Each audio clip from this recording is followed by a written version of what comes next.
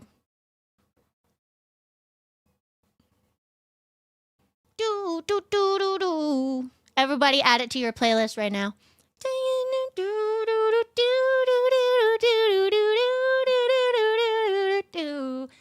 Hell is better with you. This hell is better with you.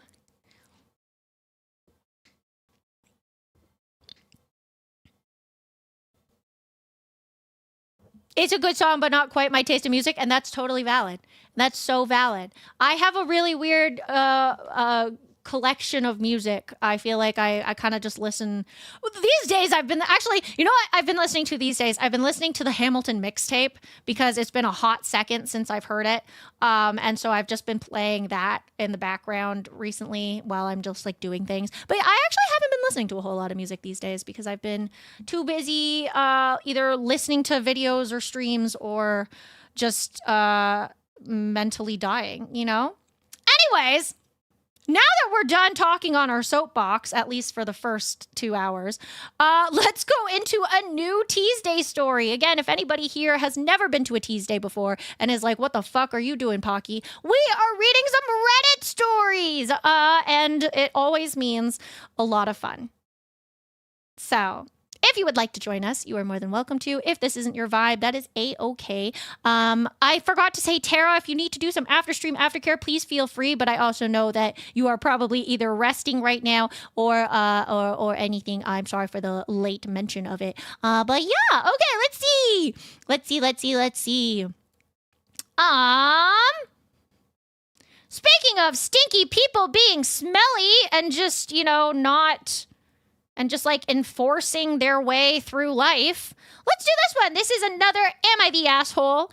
It was posted to r/comfort level pod, which I believe is a subreddit. Yes, these people will do, they have like advice conversations, and they often will do Am I the Assholes and Am I Overreactings? And this was posted 8 days ago. So if you guys would like to vote, the poll will be going up in just a hot second, just based solely off the title.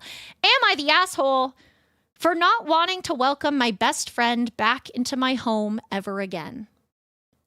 It's very vague, I know. But that's the fun of it, and that's why we're going to vote on just the title. Am I the asshole for not wanting to welcome my best friend back into my home ever again? Dun, dun, dun. Poll is in chat if you guys would like to vote. I'm trying to think about what would make me not want to invite somebody back to my home. I actually don't know if I've ever... have I invited somebody over that I didn't like? There was one guy I remember meeting in orientation when I was first started university. My friends and I met him, and we were all hanging out in my like little apartment residence. And I remember me and my roommate were waiting for this guy to fucking leave. And we were just like, can you like go? Like everybody else is gone. Like go. And like my friend was like getting ready for bed, trying to like signal to him to like get the fuck out. And we're just like and like we weren't even talking. Like like we weren't even in a conversation. We were just like all being quiet and on our phones. And I was like, what the hell, man? And then I don't think I ever saw him again. Bye, Krista. Have a good one. Thank you so much for being here. I really appreciate you. Thank you. You are wonderful and a wonderful human being. And I hope you go forth and figure out what it is you would like to believe in. And if anything, just remember you should believe in you because you are wonderful. Have a great night. Everybody say night, Krista. Bye-bye. So 78% say OP is not the butt. 11% say everyone is a butt. And 11% say no one is the butt. You didn't invite him to sleep over? I just met him. Yeah, he was just on his phone. It was really weird. Okay, so let's see. So, am I the asshole for not wanting to welcome my best friend back into my home ever again? Me, 23 female, and my bestie, 23 male, have been best friends for the past 10 years. Every single hardship, achievement, life experience, like literally everything, we have always shared and supported each other. Earlier this year, I finally got on the property ladder and bought an apartment with my long-term boyfriend of 5 years, 27 male.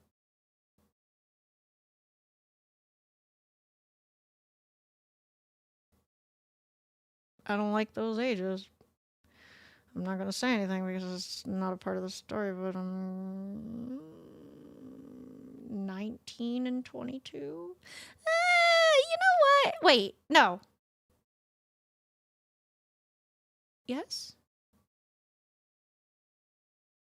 19 and 22 doesn't sound as bad as 23 and 27. I don't know why.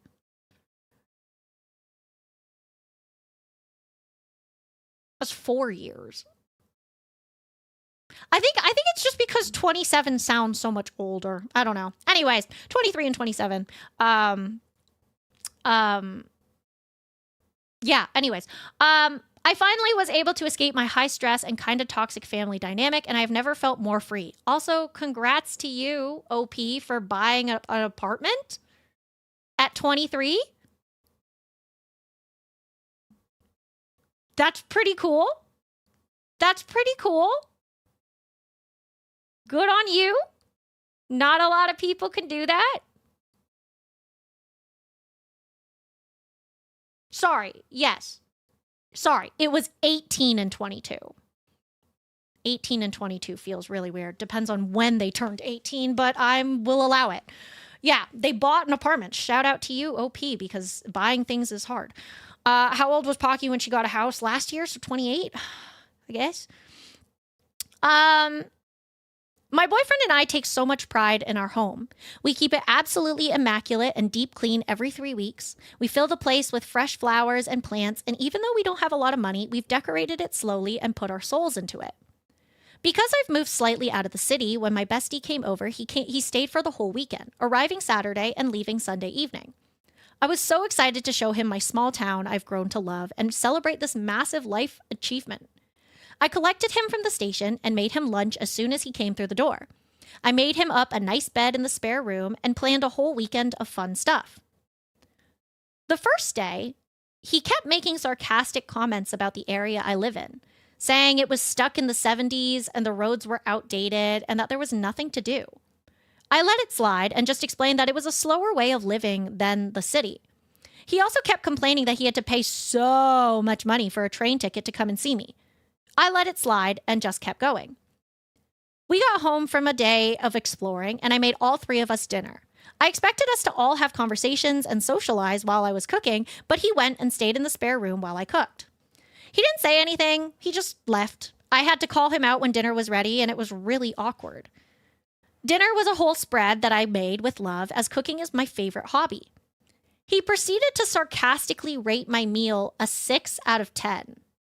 Okay, question mark, question mark. We then put on a movie and ate some ice cream. Convo was going good until he randomly got up and said, "I'm heading to bed." It was weird and made me and my boyfriend feel a little bit awkward. On the Sunday, I woke up early at around 7:45 a.m. to do my meal prep for the week and did so very quietly so I wouldn't wake up my guest.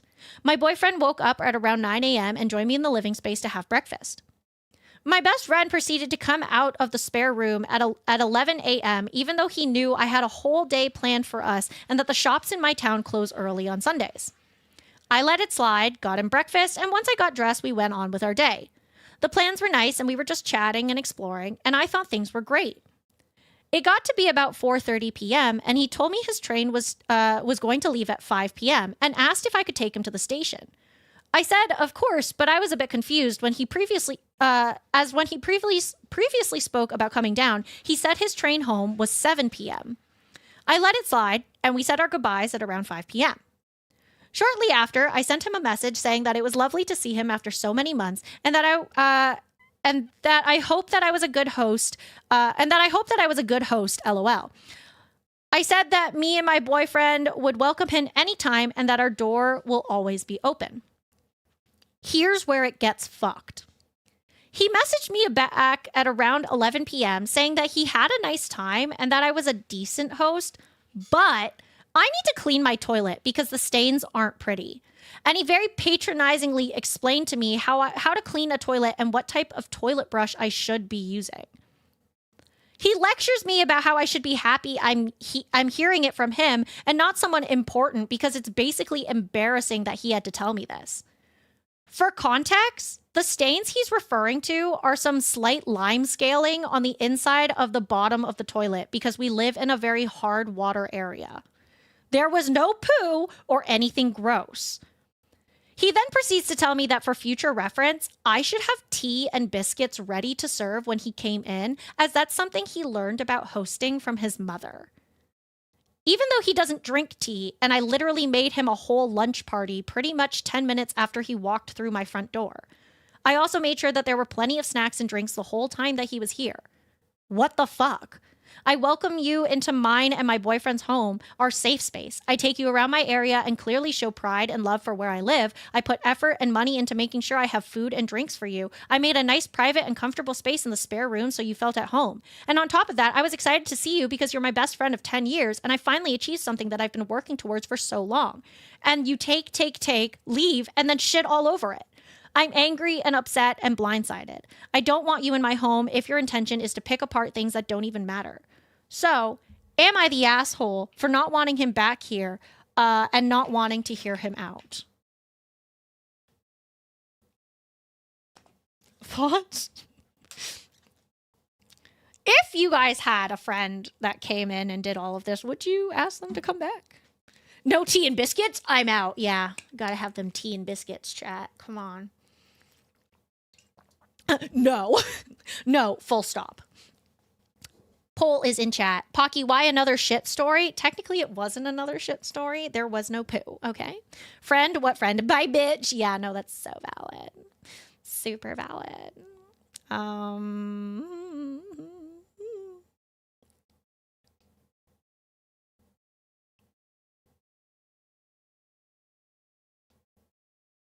Interesting. You shit on my hospitality? Bye, bitch. They would only be coming back if I had a 6 foot hole dug out. That's crazy. Just toss them into the trash. Again, that's a crazy fucking, like, I mean, that's a great achievement to buy an apartment at 23. Like, that's awesome. Congratulations. For real, if I was a house guest for a full day like that, cleaning their toilet out myself to thank them for hosting me is the least I could do. Yeah, but she says that they deep clean the house every 3 weeks. So like lime scale isn't always the easiest thing to get out. Right? Like, again, it's not even like a gross thing. It's just something that happens when you live in a hard water area. I hope none of my friends are like that because I'm getting the silver axe as they are clearly a doppelganger. You're so right. Also, they would no longer be a best friend, just an acquaintance at least. Lime lines aren't even dirt. Yeah. So I don't know why they're so upsetty spaghetti, you know? Hi, Cereal. How are you? 100% OP is not the butt. I agree. Like, I'm trying to see...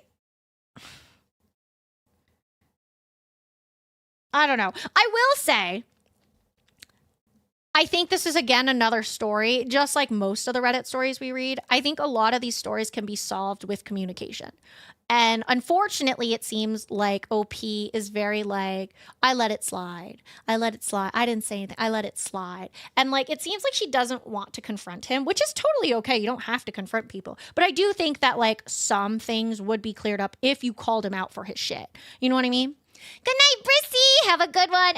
Everybody say night, Brissy. Have a good night. Sweet dreams. I hope you have the best night ever and you dream about all the nice things like good food and a pretty pocket trash hanging out with you, eating all your snacks.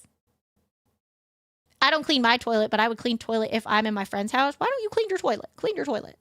Last time I put a house guest in a figure 4 leg lock, it was WrestleMania. What? That's crazy. That's crazy.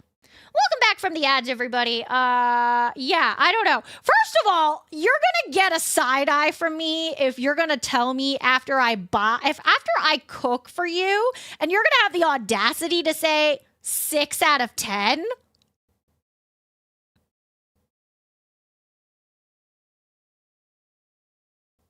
That's crazy. That's insane to me. 6 out of 10 is nuts to me.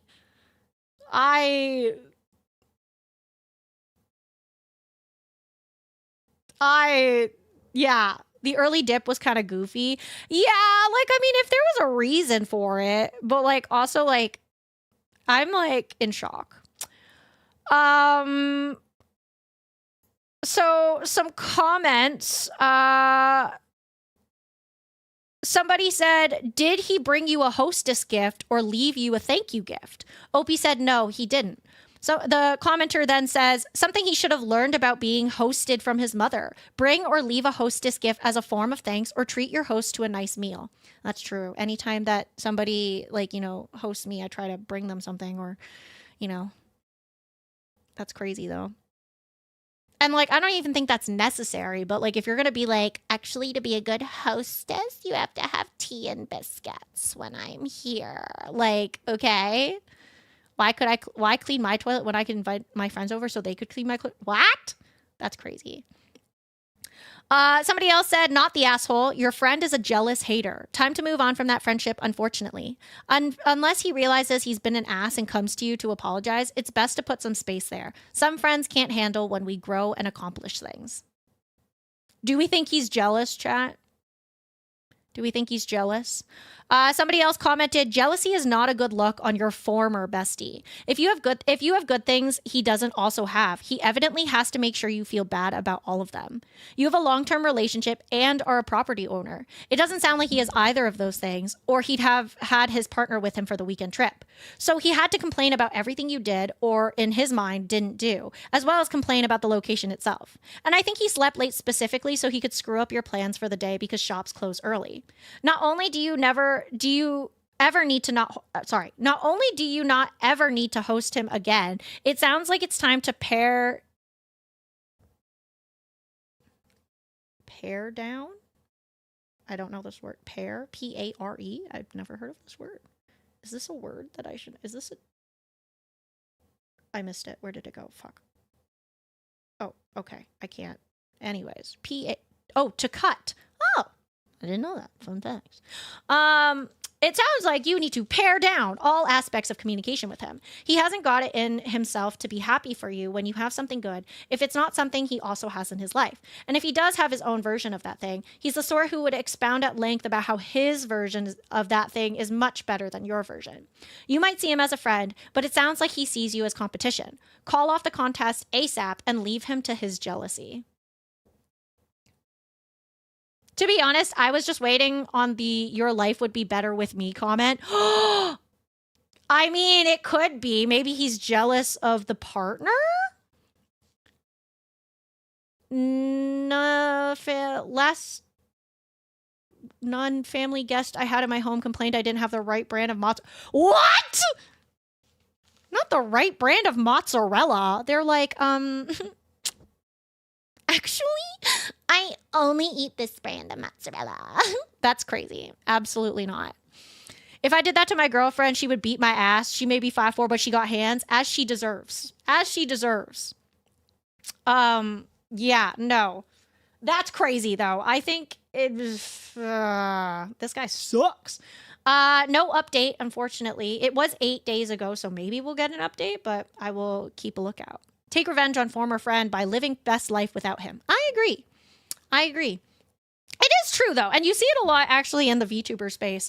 Actually, well, I shouldn't say VTuber space. In the streamer space, but I'm specifically in the VTuber space, mostly on my socials. But you see it a lot with streamers. There's this, like, inherent jealousy that happens. And jealousy is, like, a normal emotion to have.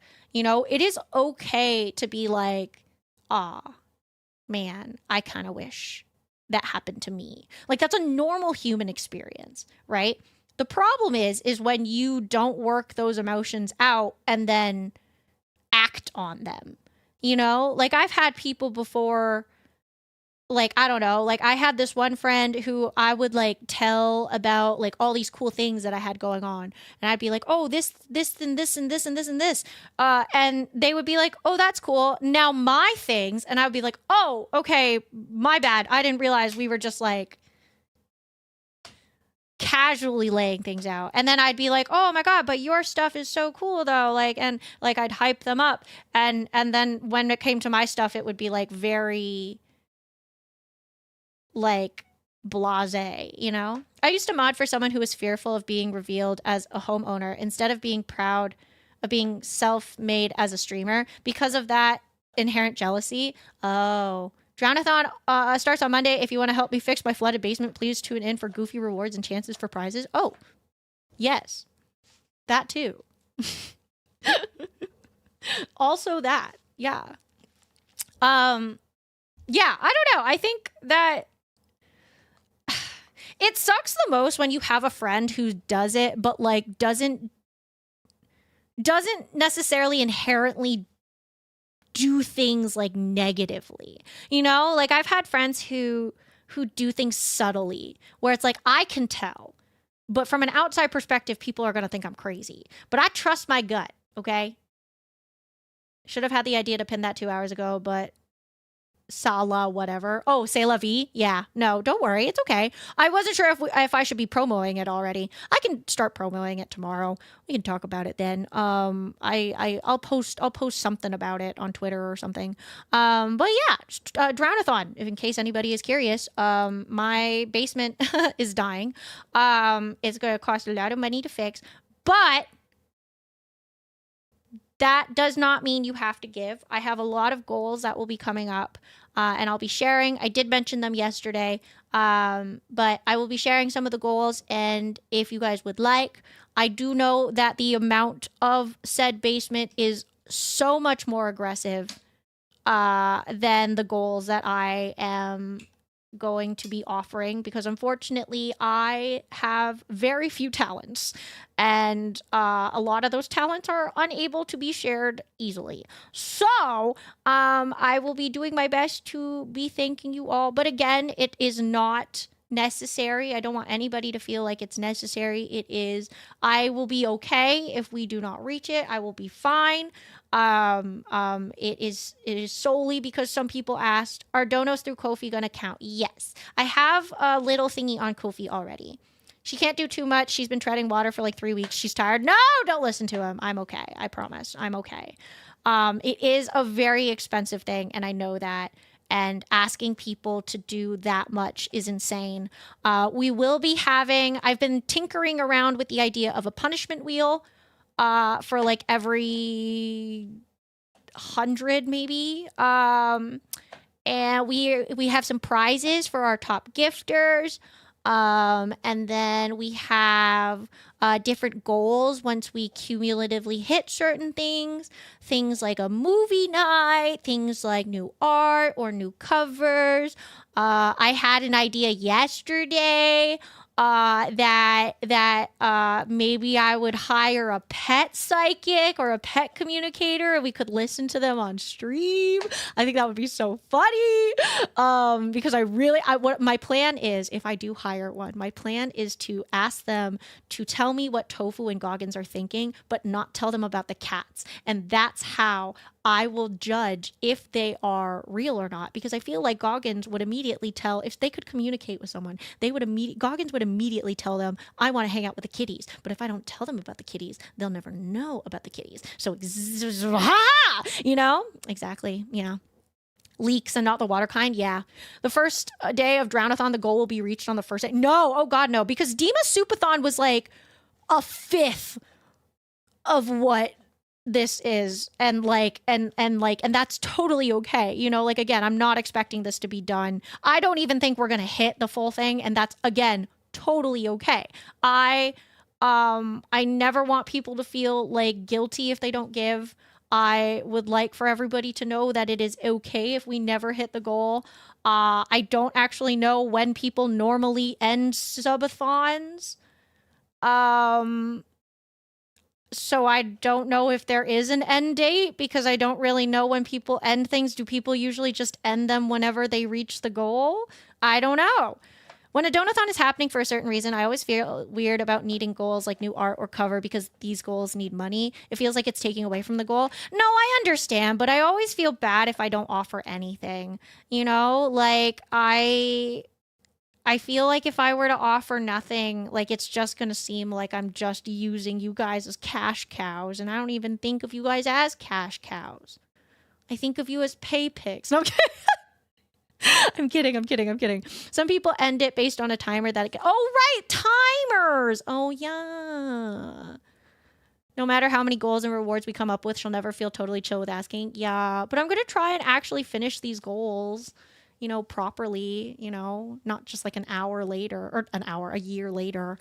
But yeah, maybe I'll have a timer or something. I still got to look that up. What? Timer? Big stretch. Okay. Anyways, with all that being said, Drownathon will hopefully be starting on... No! You can... It's okay. But hopefully it will be starting on the 3rd. Things on Ko-fi will go towards it even now because I know that some people prefer Ko-fi and don't want to think about later. So that's fine. But... it will officially begin on Monday. We shall see how that goes. I'm very, very nervous. We're going to be playing Hold Till Next Week. Why? It's already up on Ko-fi.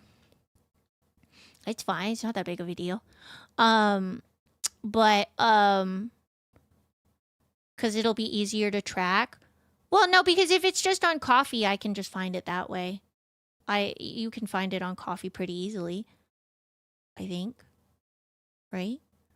Also, I have to set up Mix It Up. Dima taught me how to set up Mix It Up so that the thingies work better or something. Hi, Vector! Trying out this Poseidon-only run in Hades, and damn, it's hard. Oh, yeah, I'm not surprised. We will be doing a lot of fun water-based games. I do have a code for a fun game that I'm going to be using as a giveaway. Shout out to the devs of that game. And we will be having a giveaway for it. I'm super excited. It'll be a lot of fun. But with that all being said, Drownathon aside, again, that's all on Monday. Let us, neurospicy stuff have a tendency to start telling about their stuff to show they relate. It's only through talking with a doctor about it that it can change for them. But some of us still accidentally do it sometimes, then regret it afterwards. Also, I feel the topic changed at some point by the time. You're okay, Grizz. I think that's totally a-okay. Like again, I think again, and like I'm neurospicy too, and there's nothing wrong with being like, oh, you're talking about that thing? I'm going to talk about my thing too. But also I've had conversations with my neurospicy friends where it's like, we're both now talking about both of our things. And like, that's totally fine. My issue is when my friends some of them are friends. My issue is sometimes when people that I talk to will be like, oh, cool, now let's only talk about my thing. And if I kind of try to bring up my thing again, they'll be like, yeah, anyways, my thing. And they'll only focus in on my things. And I'm like, oh, or only focus in on their own things. And I'm like, oh, okay. And it's like, that sucks. Because like, I don't know, sometimes it's like, I'm super excited to show this thing. And like, there was a while where I showed somebody something that I was like really, really proud of. And it was the first time that I had ever been proud of something that I had done. And I was like, oh my God, look at this thing. And they went, oh, cool. Here are all of my critiques for you. And I was like, oh, I wasn't asking for that. That's cool. And I didn't do anything else because I was like, all right, cool. I'm just going to go die now. Hi, big dude priest. Yeah, my clothes are right here. What do you mean? You want to see them up close? Would that help? Would that help? Would that help to see them up close? TEASDSAY is good. We've been yapping a little. It was shit. Know that feeling. Yeah. Nice clothes. Thank you. I said I missed your friends at Offkai still. Oh no, I'm sorry. That's okay. Did you have a fun time? That's all that really matters.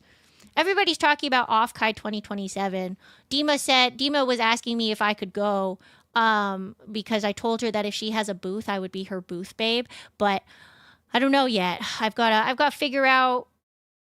I'm still I want to go, and everybody going makes me have FOMO. But you know, your girl is focused on the basement right now. You know, and plane tickets and hotels are expensive. I gotta go await my flight. No worries. Have a great trip back home. I hope you have a great day. And thank you for the lurk, Big Lord. That border is also scary. Yeah, just the border be a little spoopy. Anyways, let's head back to TEASDSAY, shall we? Let's read this one. Ooh, this one's kind of fun. Why is Poggy scared of the border again? Because the border to America is very much so not safe for people of color.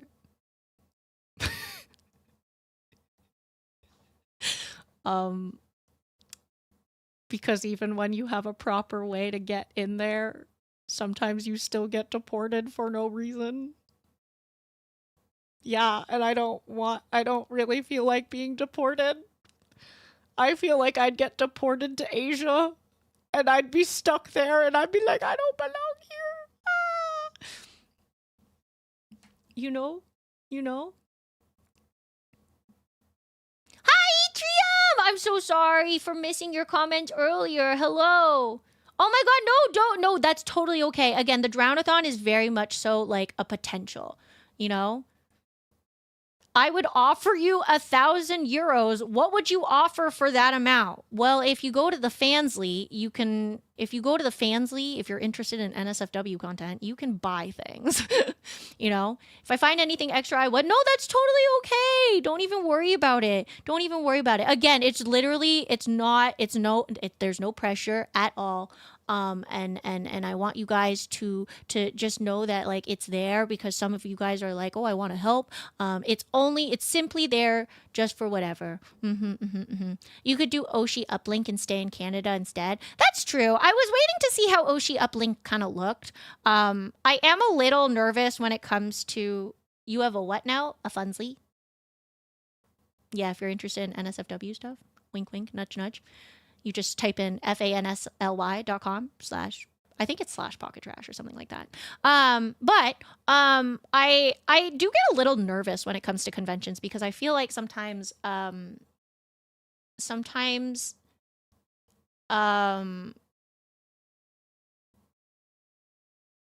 think the assumption for you to share your face is just like it's a given at those conventions, which is hilarious because it's like a lot of us are VTubers, you know? And like I don't want to really share my face for a lot of people, so I like hide as much as I can. So I don't know. I like the online meet and greets, but I think going in person is really cool too, but I'm too nervous. Hi Richard, how are you? People get too pushy without even realizing. Yeah. There's a big convo earlier about Chrissy. Yeah, I know. I'm so sorry. I think I read your comments after you. I think we read your comments after you like slipped away or anything. But thank you for sharing your thoughts. Truly, it did mean a lot. Thank you for the Pucky Gear package. Good morning. How are you, Richard? As a Christian myself, I 100% see why people can dislike some of this stuff. Yeah, like it can be difficult because like obviously there's like with any group, right? There's the good and the bad, right? And like I was saying, the unfortunateness is a lot of times the bad of a group are the loudest ones, you know? Yeah, there are lots of people who kept masks on the whole time at Offkai from what I've seen. My city was under a tornado warning. Oh my goodness, yes, I hope you're safe. That's so scary. I'm good, how are you? I'm doing good. Yay, I'm glad to hear it. All right, okay, so let's read another TEASDSAY story because we are already 3 hours in and yo girl has read 2 stories. This one's a fun one though, nothing too sad. Just point and laugh. This was posted 10 hours ago, but it's from a wedding that was a little while ago. Hi, Ann. How are you? I hope you're doing well. A lot of yapping. I know. It's a lot of yapping. I know. But this is from r/wedding shaming. And you guys know me. I love some drama. and weddings can be some of the fucking dramaticest. Weddings can be some of the most dramatic fucking shit ever, and I think it's hilarious. So, title. I was a +1 at a wedding where the bride kept interrupting people's conversations because they weren't, quote, on brand. It's a little flooded now. Oh no, like your house is or like your city is? Thank you for putting pins in my hair. What? Yeah. I was a +1 at a wedding where the bride kept interrupting people's conversations because they weren't, quote, on brand. Parking lot? Oh God, that's scary. Bridezilla strikes, yeah. I was a +1 at this wedding a couple of weeks ago, so I didn't really know anyone there besides my girlfriend. Ceremony was nice, and then the cocktail hour was normal, and obviously dinner starts and everyone is just doing what people do at weddings, you know, catching up with relatives they haven't seen in ages. Then the bride starts making the rounds, and at first I genuinely thought she was just being a really attentive host, until she stopped at the table next to ours where two guys were talking about football and said, smiling the whole time with a really eerie smile, quote, "No sports tonight. Let's keep the conversations about the wedding." It was so awkward that everyone laughed, and the guys laughed too, and then she walked away. About 10 minutes later, she stopped an older couple because they were talking about a cruise that they had just come back from. She actually said, and I'm not kidding, quote, "You'll have plenty of time to talk about holidays later. Today is about us."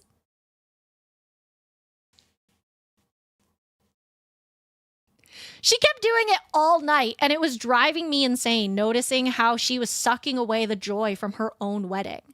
Someone started talking about buying a house, and she redirected them. Someone telling a story about work, and she appeared like Voldemort again. My girlfriend started catching up with a cousin she hadn't seen in years, and the bride literally came over and suggested that they share their favorite memory of the couple instead. Like, are you actually serious as an adult? What kind of attention seeking is this?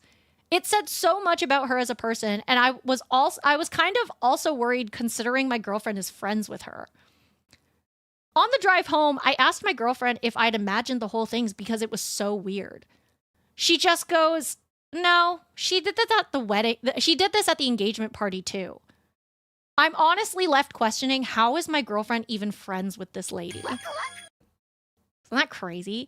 AGS, thank you so much for the follow. Welcome, welcome, welcome. How are you? Define on brand for a wedding. Just about the bride and the groom. Old people, yes, yes, yes. Pick me vibes, Attentive hoes, I heard that wrong. Sucking. Bridezilla, not really. More like egotistical asshole final boss. Bride acts like this is a funeral. Yeah, she's like, but what about me? But what about me? Somebody commented, that is unhinged. I'm imagining people hiding in the toilet so they can ask how little Tommy's first day of school went without her hearing. Somebody else commented, bride would just pop out of the toilet. What about me? Can you talk about me? Talk about me as a couple. Let's keep the conversations talking about us.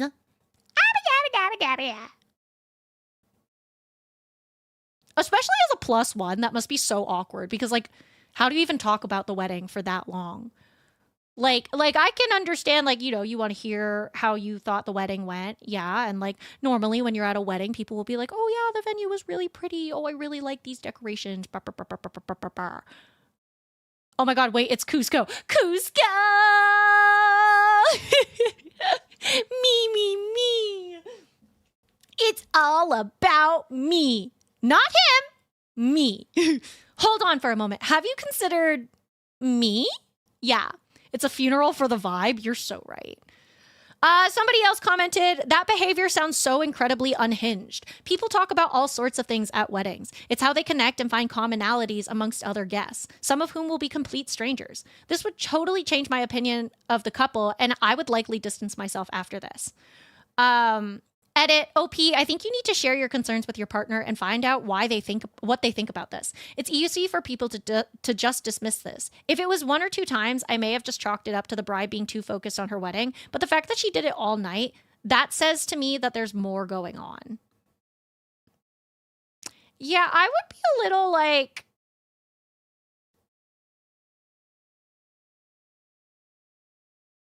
I would be a little like side-eye with my partner if she was like friends with this person. I'd be like, man, that's pretty crazy.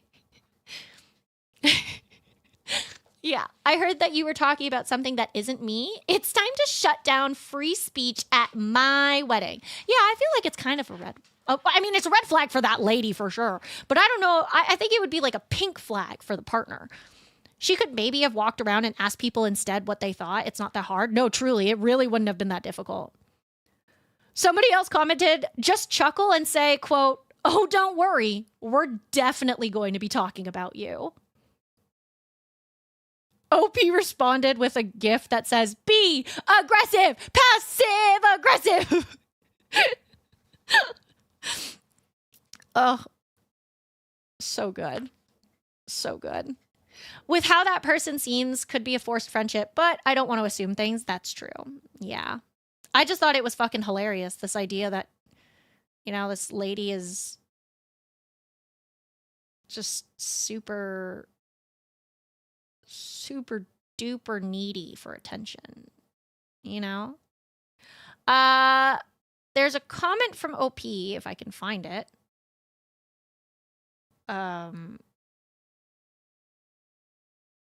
Or not.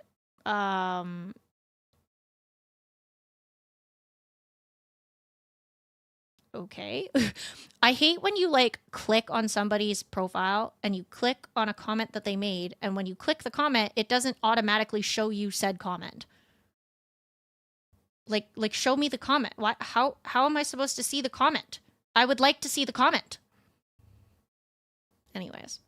Random side note, you have to start a Minecraft thing at some point. Thing is vague, I know, but still. Wait, what? A Minecraft thing? Like a server? We've had a server before. We just, I had to close it because I wasn't sure people were using it.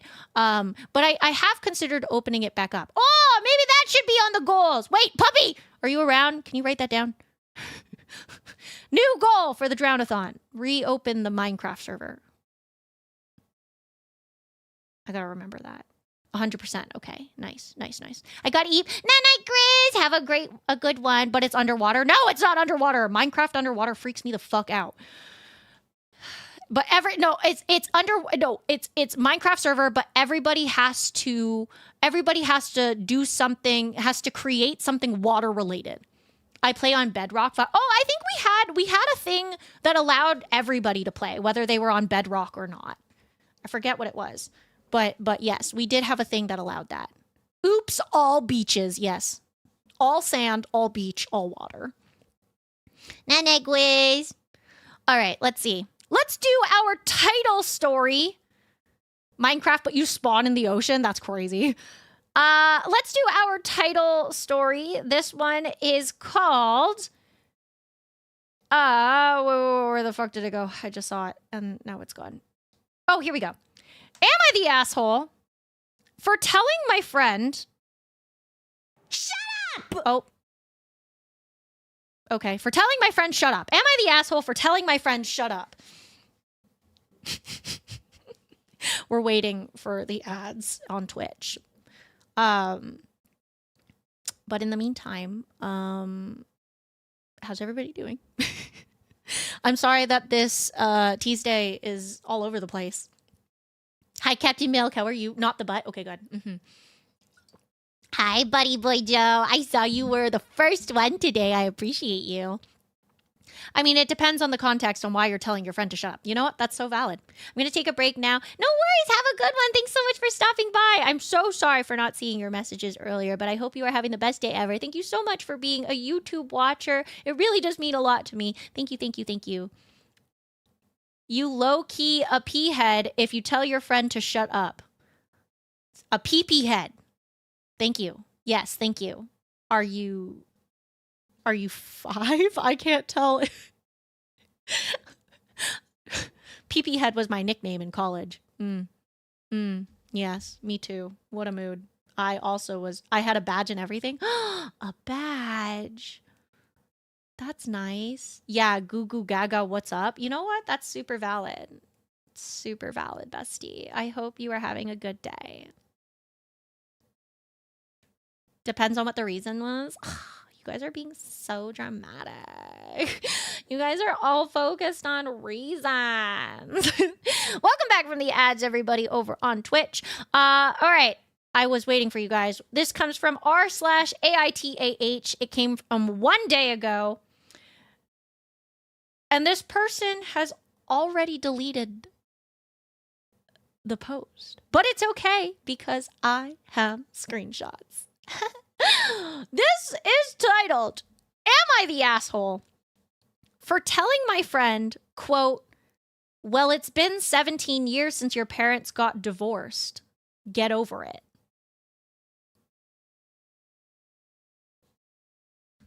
Am I the asshole for telling my friend, quote, well, it's been 17 years since your parents got divorced. Get over it. Poll is in Twitch chat if you guys would like to vote. Just based off of the title, what do we think?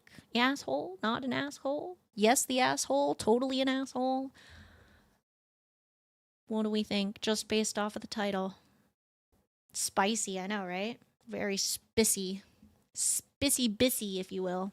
Am I the asshole for telling my friend, well, it's been 17 years since your parents got divorced. Get over it.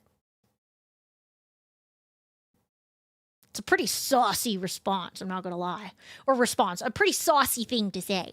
You know, it's pretty sassy. Pretty spicy, if you will. Pretty spicy. Pretty spicy. Oh my god, it's my diva! I love my Dima. Hi, wifey, I love you. I hope you are having best day ever. How is you? Everybody go check out my lovely Dima right now. 50% say OP is the butt. 33% say everyone is a butt. And 17% say OP is not the butt. Very interesting. We are divided. I love you. He. I love you. You're perfect. You're beautiful. You're wonderful. Yes, I love you. You're wonderful. I'm having a good day. How have the TEASDSAY stories been? Not as bad as they could have been. You know? Hi, EJ. How are you? I hope you're doing well. We've gone this long because I keep getting on my soapbox and yapping about shit. So honestly, we've gotten like 3 stories in. 1 story per hour. Anyways, okay, here we go. Again, am I the asshole for telling my friend, quote, well, it's been 17 years since your parents got divorced. Get over it. Also, I saw Scoot stop by. Scoot, I don't know if you're still around. Hello. Hi, JCC Swoosh. I hope you're doing well. I honestly don't even know where to start. I'm 21 male, and I have a friend that I've known for 4 years. His parents divorced when he was 5, and both of them decided to leave custody to his father because he was financially better off and for other reasons. Growing up away from his mom obviously affected him. He's also an only child, which may have played a role into shaping his somewhat odd personality. His dad is a good guy overall, although my friend thinks he's a bit controlling and overly focused on his grades. Apart from that, his father has always supported him financially. I've always tried to keep his background in mind. Of course, I'll never truly understand or relate to what he went through, but because of that, I always think twice before saying anything to him since he's very sensitive. He's the kind of person who wants you to listen to all of his problems, but won't listen to yours.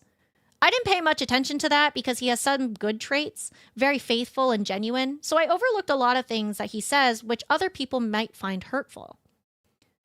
Ever since I first learned about his upbringing, I've gone out of my way to avoid mentioning the word mom or mother around him, as he opened up to me once about how sensitive the topic is for him. If my mom calls while he's around, I'll say it's my sister calling because I don't want to hurt his feelings. A couple of days ago was my dad's memorial. Every year, I like to spend that day alone, remembering him and allowing myself to experience the wave of grief that intensifies around this time. Unfortunately, even though I wasn't in the mood to attend, I had a meeting for a research project with this friend and a few other colleagues. After the meeting ended, he came over and asked why I seemed gloomy. I apologized and told him I wasn't really in the mood to talk, and he already knew why, by the way. He looked me straight in the eye and said, with a flat expression, quote, "It's been 7 years since he passed. Get over it."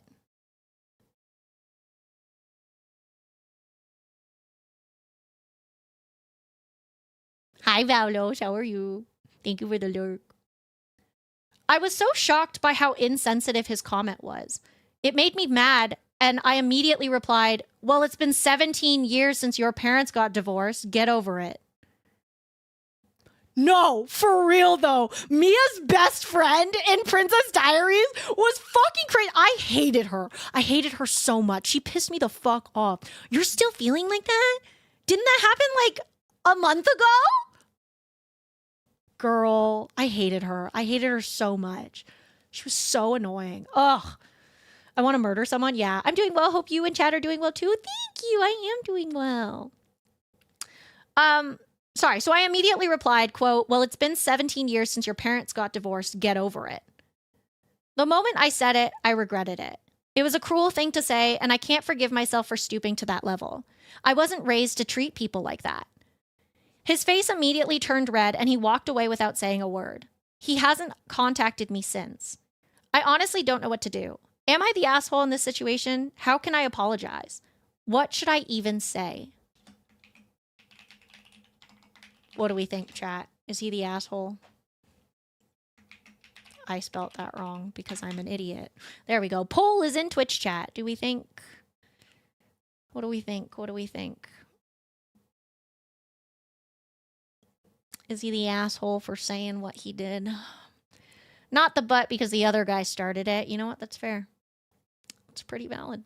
It's pretty valid.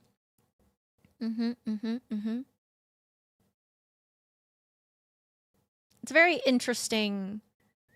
That is a crazy thing to say to somebody, though. Like, either way, like, oh, your dad died 7 years ago? Get over it. That's nuts. That's a crazy thing to say. Like, actually crazy. Not the other guy is some hypocrite. What the fuck? Also, OP showing real remorse on Reddit. Yeah. Yeah. I'm curious if the other guy seemed at all remorseful, but who can say? Not to mention pretty rude to say to anyone. That's true. Yeah. Like, I feel like, and we know this, right? Grief takes time, right? There's no set timeline for grief. You can go through stages at any point. You can wiggle back and forth between the stages of grief. Like, there's so many things to grief, and it's not one size fits all, you know? And it's so, that's crazy. It's been 7 years. Get over it. That's nuts. You grieve till the day you die yourself. It's true. It's true. I can't imagine. I've mentioned it a few times, but like, I've never, knock on wood, had the awfulness of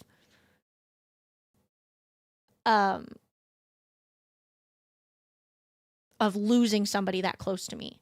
And I think if I were to, I think I would probably die. I don't know. I can't imagine how I'm going to go through it. Like, 80% OP is not the butt. 20% everyone is a butt. If you guys would like to share why you think everyone is a butt, feel free. If you would like to share why you think OP is not the butt, feel free. I was going to say I'd get OP's friend if his mom died, but no, what the fuck? That's a divorce. Well, I don't even know if I would agree. I don't even know if I'd get that. Like, if you lost somebody too, I feel like, how could you tell somebody to just get over it, you know? My dad passed away when I was 14, 26-ish years ago, and yeah, it's rough. Hi, Sink Swim, how are you? Everyone asshole. Very valid, very valid. I think if they're friends, they should be nice to each other. Yeah, you would think so, right? That's how I feel about some of the relationships on Reddit. I'm like, do you not like your partner? You know what I'm saying? Dima, there was one earlier where she's literally pregnant and she has like, she had like pelvis pain And so it's like really hard for her to walk. And so she had to go to the hospital maternity leave for like checkups or whatever. And her husband drove her and left her or like and was like, here, go from here. And it was like the main entrance. And she was like, what about like the, you know, the maternity leave is like two buildings away. Like, can you just drop me off there? And he was like, why are you being so lazy? And he got mad at her and he yelled at her. And then he didn't offer to pick her up when she was done. And I was like, do you just not love your... Like, I'm so confused. Like, why are you with somebody if you truly do not like them? You know what I mean? You know? Oh, yeah. I mean, I'd get being sensitive about mentioning his mom. No, that's fair. Oopsies. Sorry, I didn't mean to pin that. Whoopsies. I pinned the wrong thingy. Whoopsies. My bad. Oopsies. A lot of relationships on Reddit can be summed up with, why are you friends with this asshole? Yeah. I get it if you're mourning the family itself instead of a person, but still I'd say it's a different kind of pain. Other guy started it, OP finished it, and OP had been doing the best to be considerate compared to the other guy. Other guy can't take what he dishes out. Hi, Dead Undead, how are you? My grandpa died when I was 13. He told me he died before I woke up, and then it slipped in my mind till my parents came down crying and told us I have a hard time with it sometimes. Oh no, that's so sad. I'm so sorry, sweetie. Hi, Phoebe. Hi, Dead Undead. You look beautiful. Oh, thank you. I'm good. How is you? You like swimsuit? Thank you, thank you, thank you. I'm very happy with it. Good night, Omnil. Have a good one. Sweet dreams. We lovers you. So OP then edits to add saying, I didn't expect this many comments. I'll be reading them all soon. However, I would like to clarify some things. 1, my friend wasn't abandoned by his mom. She's still actively involved in his life. It's just that she lives in another state, but they do text and call all the time. I've met her once. She's a very nice lady.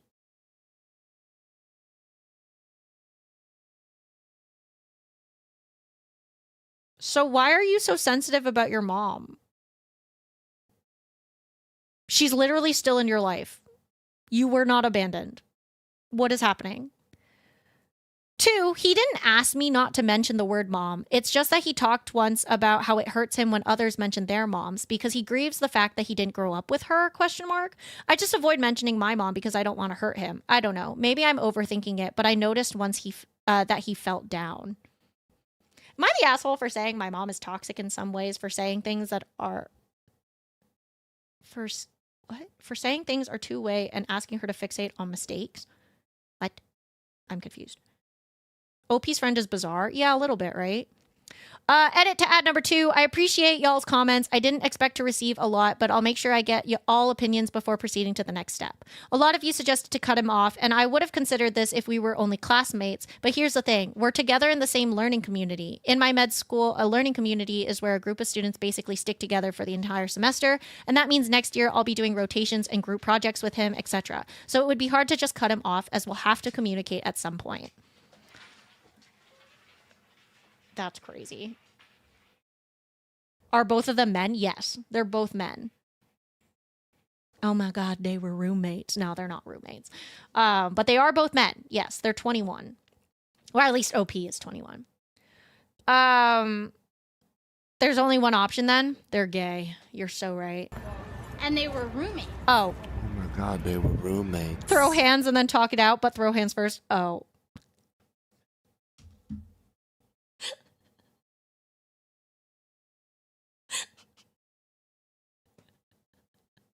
I love how different those answers were.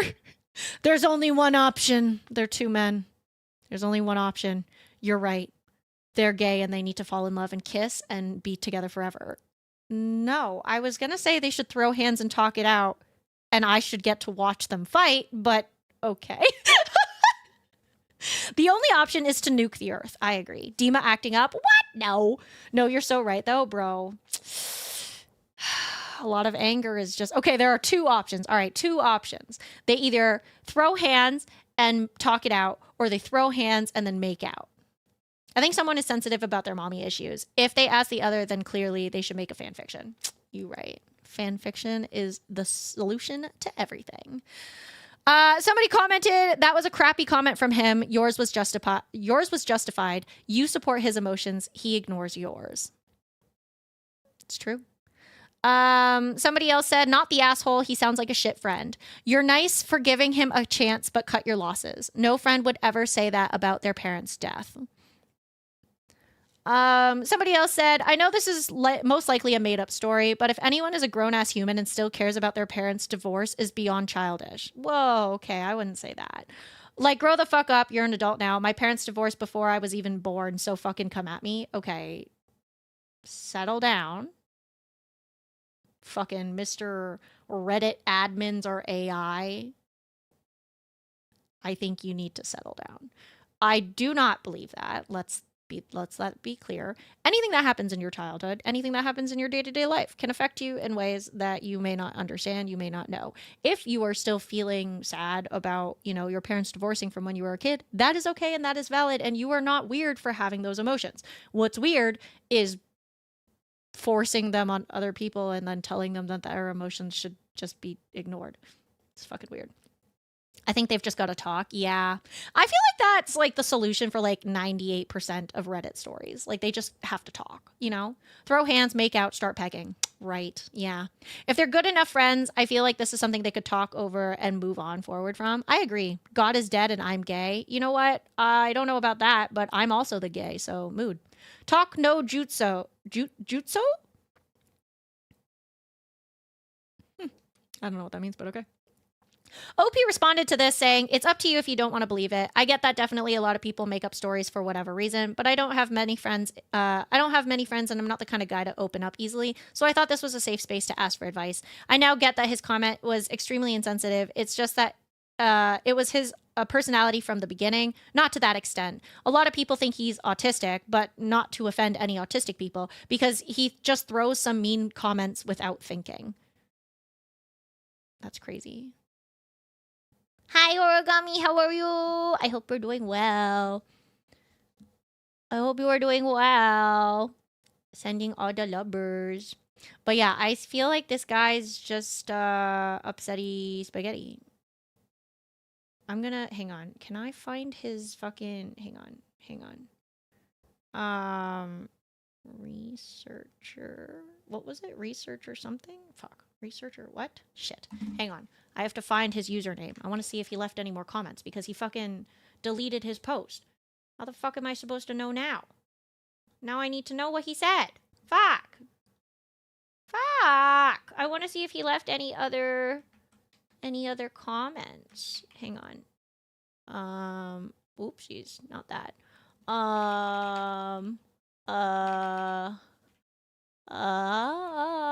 This one, I think. Yes, there we go. Okay. Hang on, guys. I'm gonna find him. Hopefully, maybe. Hang on.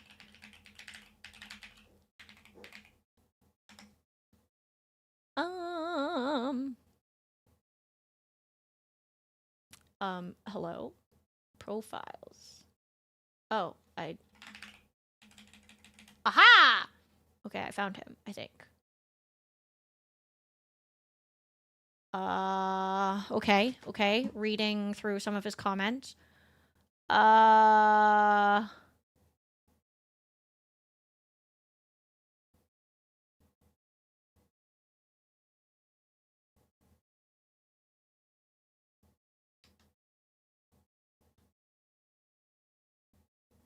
Okay, none of his comments are very helpful. All right, well, he has no other further updates, which is kind of annoying. Okay. I can't keep eye contact. Sorry, my eyes have stick drift towards a little below your eyes. Oh, yeah. My mouth. Blah, blah, blah. Sorry.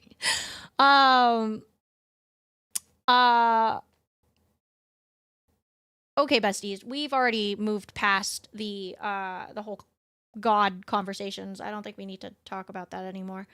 Yeah, I think that guy sucks. That guy's weird, and we should stab him, I think. I just ate it. What did you eat? What did you eat? I hope you ate something yummy. And they were roommates. Oh my god, They were roommates. Yeah, that guy sucks. Fuck that guy. Fuck that guy. He's weird. Fuck that guy. Yeah. Anyways, fuck that bitch. He's weird. He needs a little bit of King Caesar. Yeah, stabbing, stab, stabby, stab, stab. stabby, stab, stab. Okay, hang on. I'm trying to see if I can find any other stories that are not... I'm trying to find ones that are not Am I the Assholes, because I kind of want something else. Oh, there's this one. Dima, are you still around? You want to talk about how much some people just apparently hate their fucking wives? I was gonna say their females. You ready? Okay. This guy, I swear to God. This was posted 11 days ago and was posted under r/advice. Title, my husband won't let me sleep, and I feel like I'm under psychological warfare. You guys, if you guys know anything about me, you know that I'm a sleepy bitch. I will sleep forever. Maybe don't eat a plastic spoon. That sounds like a bad idea. Don't do that. Wrap it up. And by it, I mean him in a body bag. No, I agree. How could you hate your wife? You literally chose each other. I know, right? You would think you would think that people would love each other, but no, we've read enough stories that people seem to just hate each other, which is really weird. Okay, here we go. My husband won't let me sleep, and I feel like I'm under psychological warfare. Fun facts, chat. It actually is considered torture to not be able to sleep. That is a form of torture. My 36 female husband, 45 male, and I have been married for 15 years. Oh, no. No.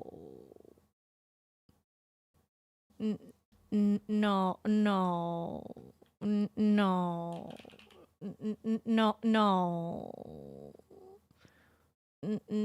no, no. A minor.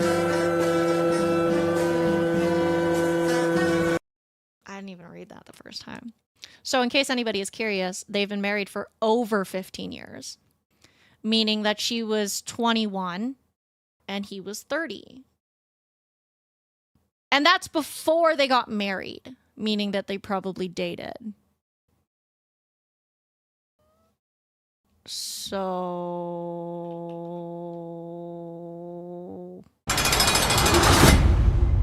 jail?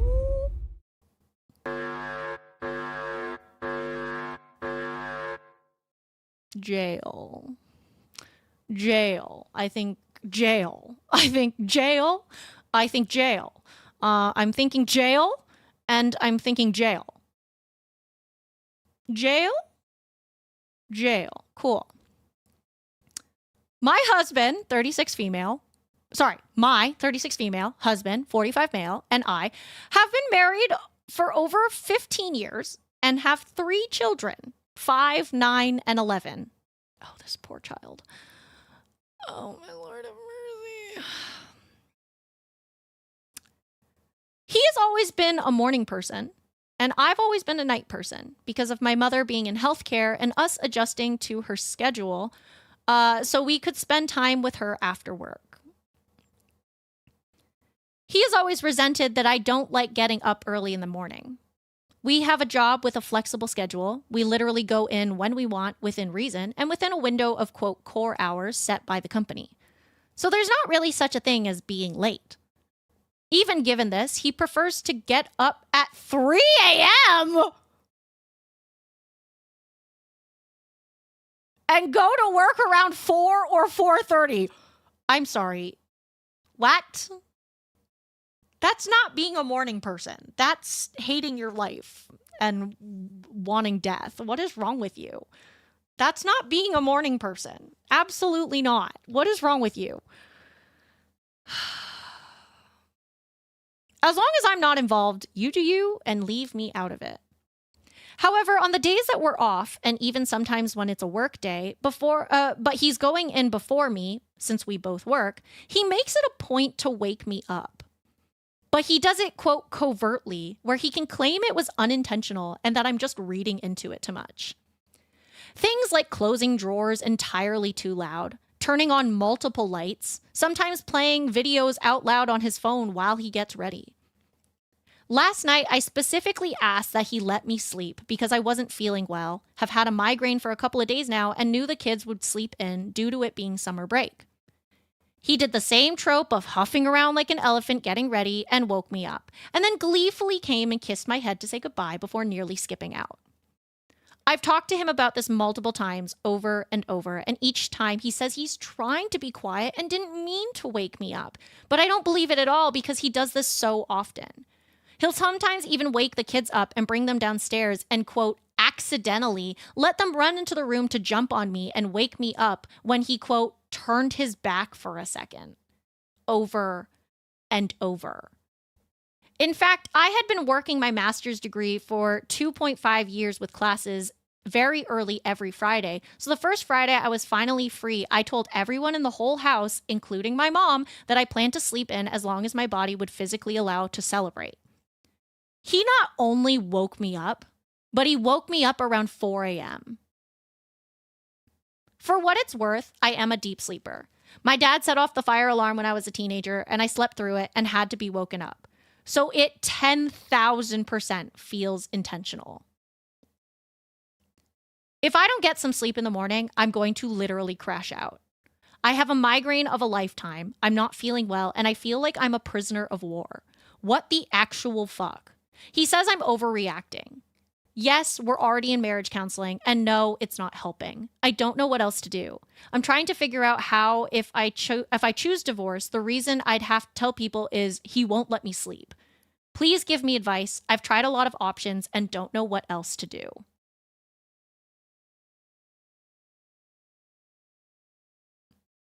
All I'm saying is that sometimes I imagine a different universe Pocky, who is an assassin and will actively do certain hits for free because some people suck. If my friend told me I'm divorcing so-and-so and I was like, oh no, like what happened? And they went, he won't fucking let me sleep. I'd be like, you know what? Do you want to kill him? Don't divorce him just yet. Does he have health insurance? We can kill him and then take the health insurance.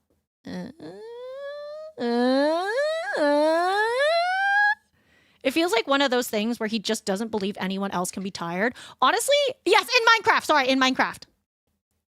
In Minecraft. Definitely. I feel like this man sucks. And we should kill him in Minecraft. 1v1 me right now, bro. 1v1 me. There's a commercial that says at the end every time, health insurance so good, they'll want you dead in Minecraft. What? That's so funny. That's so fucking funny. I love that. But that's a crazy thing to do. Like, first of all, she has a headache. She has a migraine, not even a headache. She has a migraine. She's not feeling well. And there's no reason for her to be awake. So why the fuck are you so fucking loud? This is one of the times when I'm like, you know what? Those people, the couples who talk about how sleeping in separate bedrooms actually does better for their marriage, I think if anything else, they need separate bedrooms. But I'm getting the sense that this man just doesn't care about her boundaries and doesn't care about how she feels, doesn't care about her as a whole. And it's probably because she's too old for him now.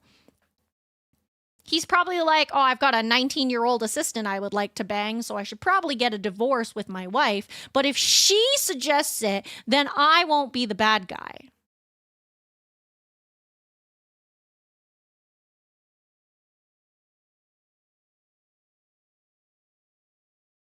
Murder in Minecraft. Separate bedrooms wouldn't do much if he's doing it on purpose. No, it's true. It's true. If it's on purpose, that's one thing. If it was by accident, I feel like at least he would try, but apparently he's not even trying. Like,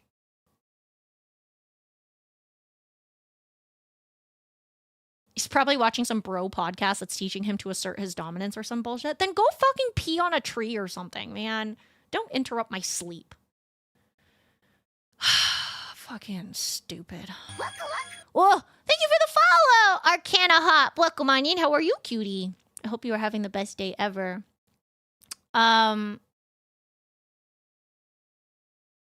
Yeah, listen, I understand that Reddit is very quick to be like, break up with them. I do genuinely think if this man is actually being a terrible human being like this, we should stab. My older brother was like that for a while. All it took was waking me up too early on a day where my PCOS was double teaming with a migraine due to breaking my glasses, and he never did that again unless absolutely necessary. Amazing. I love that for you. She lasted 15. I know, 15 fucking years is crazy. I'm great. I'm glad to hear it. 15 years of this is nuts. I don't think I could handle a day. It's nuts. Some comments said, I can't even read this fully. It's too triggering. Look up that, quote, why does he act that way essay that everyone is always posting. TLDR for me, my abusive ex wouldn't let me sleep, and it ultimately was some of the worst of the abuse and takes the longest to overcome. Run, bitch, run. Somebody else said, he's doing the abusive intentional control thing. Somebody responded to that saying this right here. The fact that he does it just loud enough to wake you up, but, quote, covertly enough to maintain plausible deniability so he can call you crazy for reacting. This is textbook gaslighting. You aren't overreacting. Sleep deprivation is literally a recognized form of torture. And that's exactly what I said. Hi, Cypher. How are you? I hope you're doing well. I've just never understood waking someone up when, like, they don't need to be woken up. I know. I don't understand. Like, what was the reason? What was the reason? Like, I don't understand. Big question is if this guy is an oaf and a goofy goober, or is he doing it on purpose? It seems intentional after 15 years when he can't respect simple wishes. See, I would agree that maybe he's just an oaf, but, like, how are you gonna, like, send the kids after her? The reason is control. You know, you're so valid. I just woke up. Hope you're doing well. I am. Thank you for asking. The Nintendo Wii can survive a fall very well. That's crazy. Not the Nintendo Wii. This guy sucks. And I hope OP is okay. Well, let's see some comments that she says. Where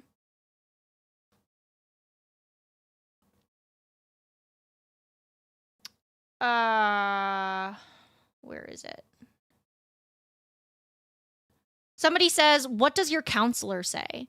OP responds, it's plausible deniability. He says he's not closing drawers as hard as I say he is, that I must just be sleeping lightly, etc. The counselor tells him to consider what I'm saying, and he claims he is, but then does the exact same charades. Somebody else commented saying, couples therapy is not recommended in abusive situations. Please get your own therapist who is experienced in coercive control victims.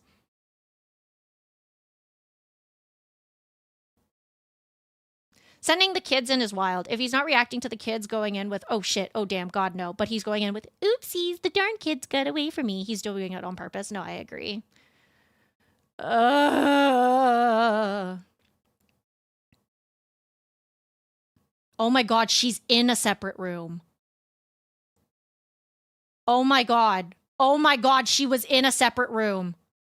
She's in a oh my fucking God. No, bye. No, she's in a separate room. Oh my God. Somebody said separate bedroom time. She goes, he brings the kids into the separate room I'm in to wake me up. I've tried that. Somebody said lock the door, but in all earnesty, this is awful. Sleep deprivation leads to psychological problems. I mean, it is used as a means of torture and is completely unethical. Stand your ground and find a resolution. You are the most important person here. If you cannot sleep, you cannot function for yourself, let alone anyone else. Just offering you encouragement to stay strong. Opie responded, oh my fucking God, this triggered me because it reminded me when I did try this. I wasn't sleeping, was presenting my final master's degree capstone project. Yes, online because yay, COVID era.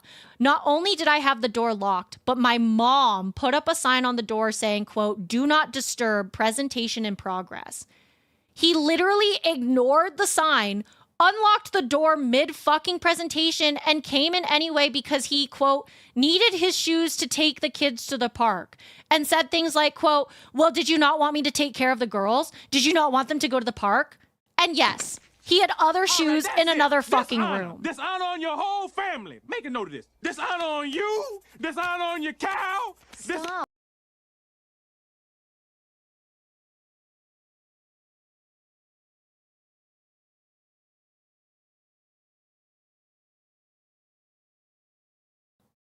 Again, I'm going to say, why are people with people they don't like? Like, why? Well, okay, I know in this case it's probably because she's too old for him now. He's probably fucking trying to hook up with some fucking 19-year-old. This is insane. Put mouse traps on the floor outside. Oh my God, that would be so smart. Somebody said, this is intentional and a form of sabotage. Do you out-earn your husband? With the master's degree, will you have a higher education than him? Has he suggested you be a stay-at-home mom? Does he get mad when you don't cook or clean up after him? There's a far deeper issue going on here. He wants you to fail.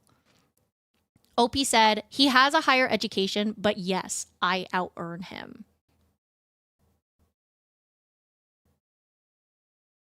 Girl, you need to...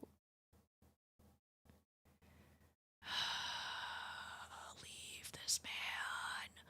Leave him. Leave him. Like,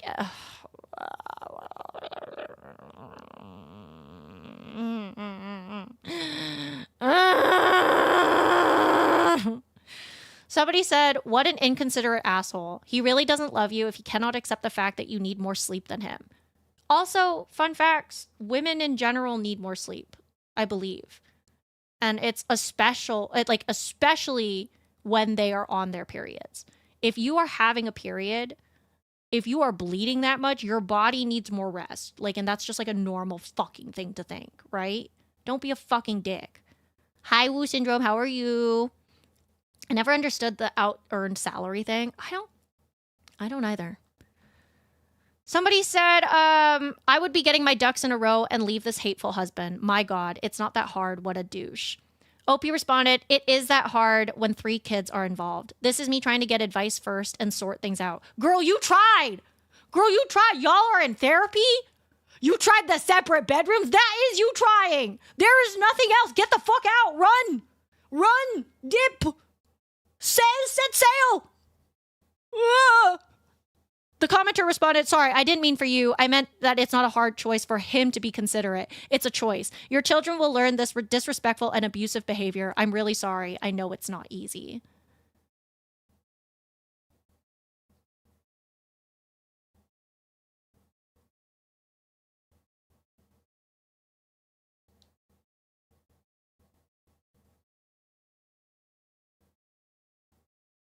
In response, okay, so in response to OP talking about him interrupting her presentation, somebody else commented saying, he married a 21-year-old when he was 30. You were too young to understand the giant red flag that was. I hope your family and or friends at least tried to warn you beforehand. No offense, but your marriage sounds fucking awful. You are basically being tortured by your own husband. He better be the best husband ever and everything else in order to make any modicum of sense to stay in the marriage. OP responded, they did not. He was so picture perfect for them that they all encouraged it. Looking back, I do regret it, and I would not recommend the same for my kids. That's crazy. Keisetsu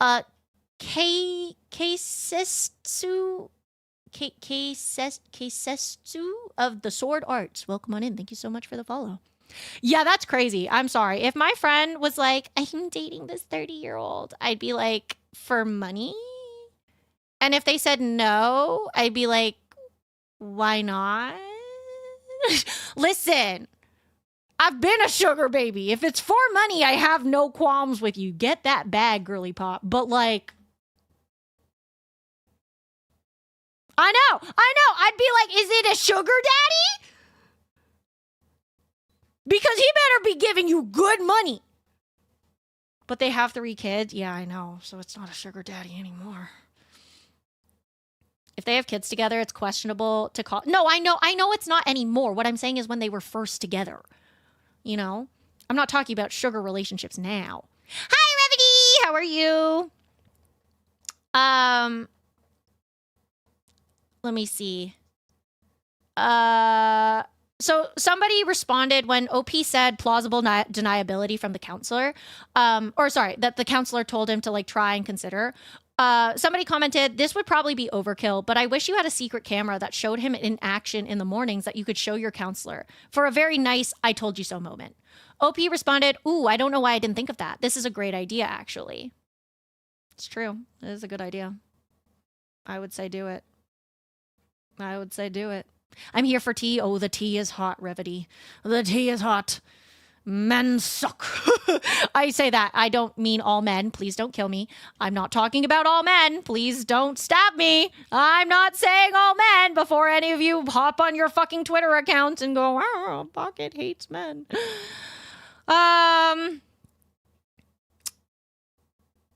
Somebody else said, somebody else commented, my husband likes to sleep in.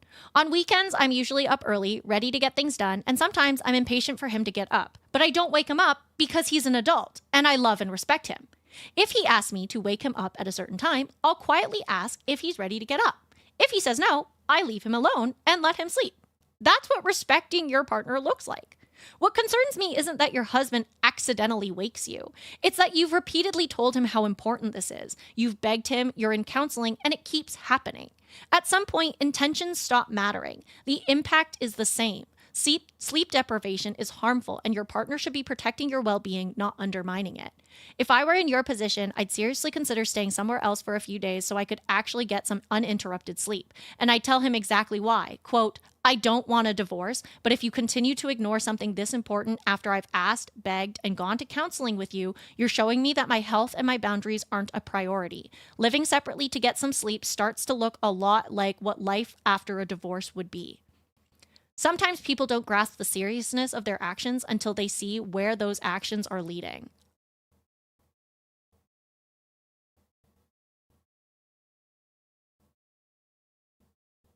Damn, that's a good point.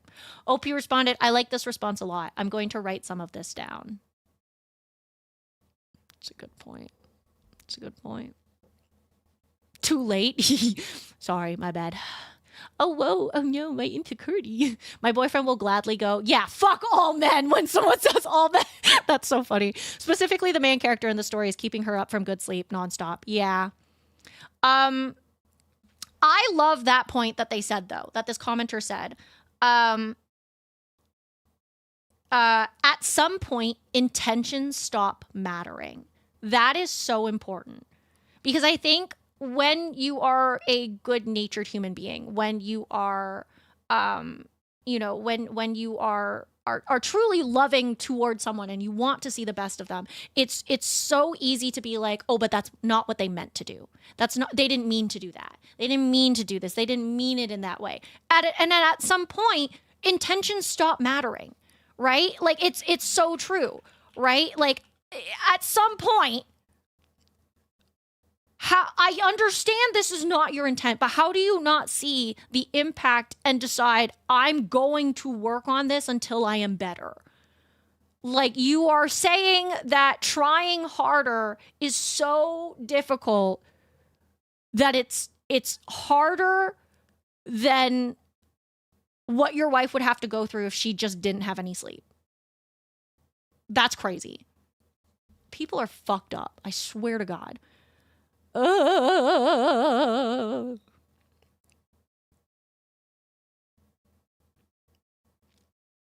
That's disgusting.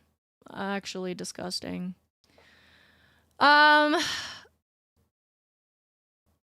Another commenter had said, please make sure your money is safe from him. Honestly, I'm surprised he hasn't managed to get you to quit your job yet. Has he tried separating you from friends and family? Is he throwing things or otherwise ramping up some violence? I suspect you're going to need an exit plan. He has zero respect for you. OP responded, he has mentioned me being a stay-at-home mom just a couple of other times before, but I'm very strong-willed and grew up dirt poor, so he'll never convince me to quit. My job is honestly going outrageously well right now. If my job is his issue, he'll continue to be disappointed because I will choose it every single time. I was also raised to never have to depend on a man, not even for bad reasons, but just in case he passes away unexpectedly. I'm sorry. So you were raised to never, sorry. You were raised to never have to depend on a man, but your parents encouraged you to marry a 30-year-old man when you were 21?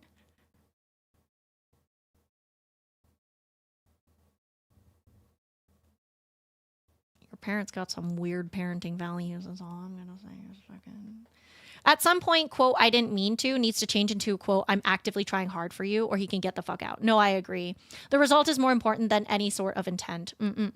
I agree. I'm sure it was charming at the time. Fucking charming my butt. Prince Charming my fucking ass. Fucking stupid ass. Dumb fucking stupid fuck. I'm trying to imagine some fucker trying to ruin my sleep every single day. I'm a sleepy bitch by nature. If you try to wake me up, I will just keep sleeping. I will go back to sleep. Fuck you. Out of pure spite. My body will wake up when my body feels like it. And sometimes that's randomly, and sometimes it's randomly early, randomly late, you know? Fucking stupid. Somebody said, my ex was also 11 years older than me and a morning person to my night owl. I can 100% relate. And it got worse. The last straw, he filled up a pitcher of ice water and dumped it on me while I was asleep.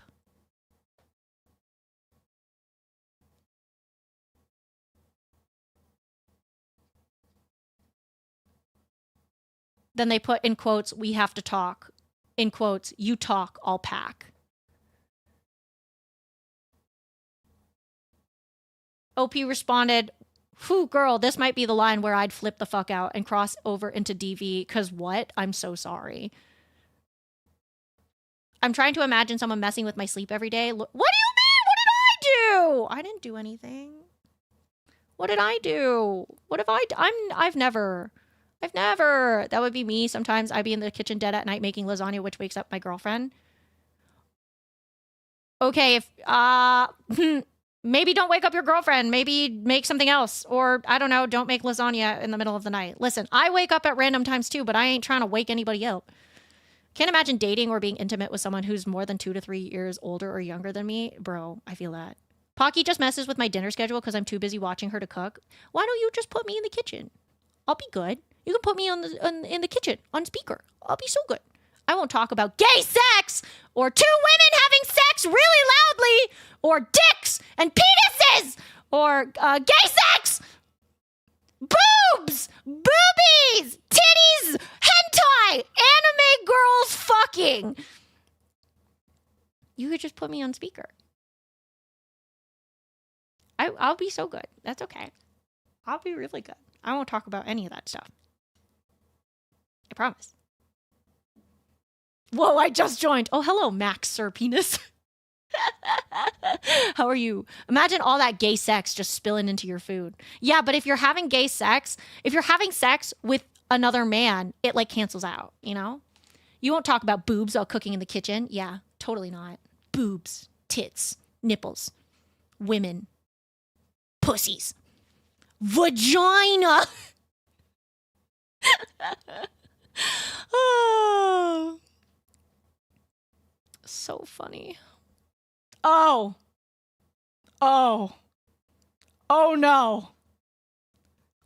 no, guys. Oh no. Remember our last conversation? Here we go. Somebody commented, Proverbs 27:14. Whoever blesses his neighbor with a loud voice rising early in the morning will be counted as cursing. Even the Bible says it's wrong. I'm not religious, but I came across that recently and it's the first thing that came to mind. Yes, our conversation about gay sex. You're so right. Anyway, I'm with everyone else here. This guy is clearly and deliberately fucking with you in a really cruel way. I mean, does he say why he thinks you need to wake up? Is he one of those assholes who thinks that everybody needs to be up and at 'em by daybreak? Ugh. I'm a night owl and my husband is the early bird. I get migraines too, so you have my full sympathy. If my husband pulled this shit on me, there would be wrath. I'm the same age as your husband, by the way, and I think this is absolutely insane behavior. Abusive behavior isn't always just physical violence or verbal attacks. There's accounts of women on Reddit asking about their boyfriend's suspicious behavior. One boyfriend burned a sentimental candle. Oh my God, do you guys remember that story? That he knew was not to be burned, that OP made with her now deceased sister. He thought that if she wasn't depressed anymore, that she'd break up with him, and he wanted her to feel shitty, so he was, quote, needed. abuse. Another was written by a friend of the girlfriend who noticed that her boyfriend was always, quote, accidentally injuring her. In one anecdote was spilling hot soup on her, so he could plausibly deny it, just like your husband. OP noticed and talked to her friend about it. I don't recall if there was a reason for the injuries, but a bunch of other commenters mentioned that they had gone through similar, quote, accidental shit, abuse. I mention this because sometimes it's hard to see it as abuse. When you divorce, the reason is not because he wouldn't let you sleep. It's because it was a pattern of repetitive and deliberate sabotage and disrespect. Good luck and hugs.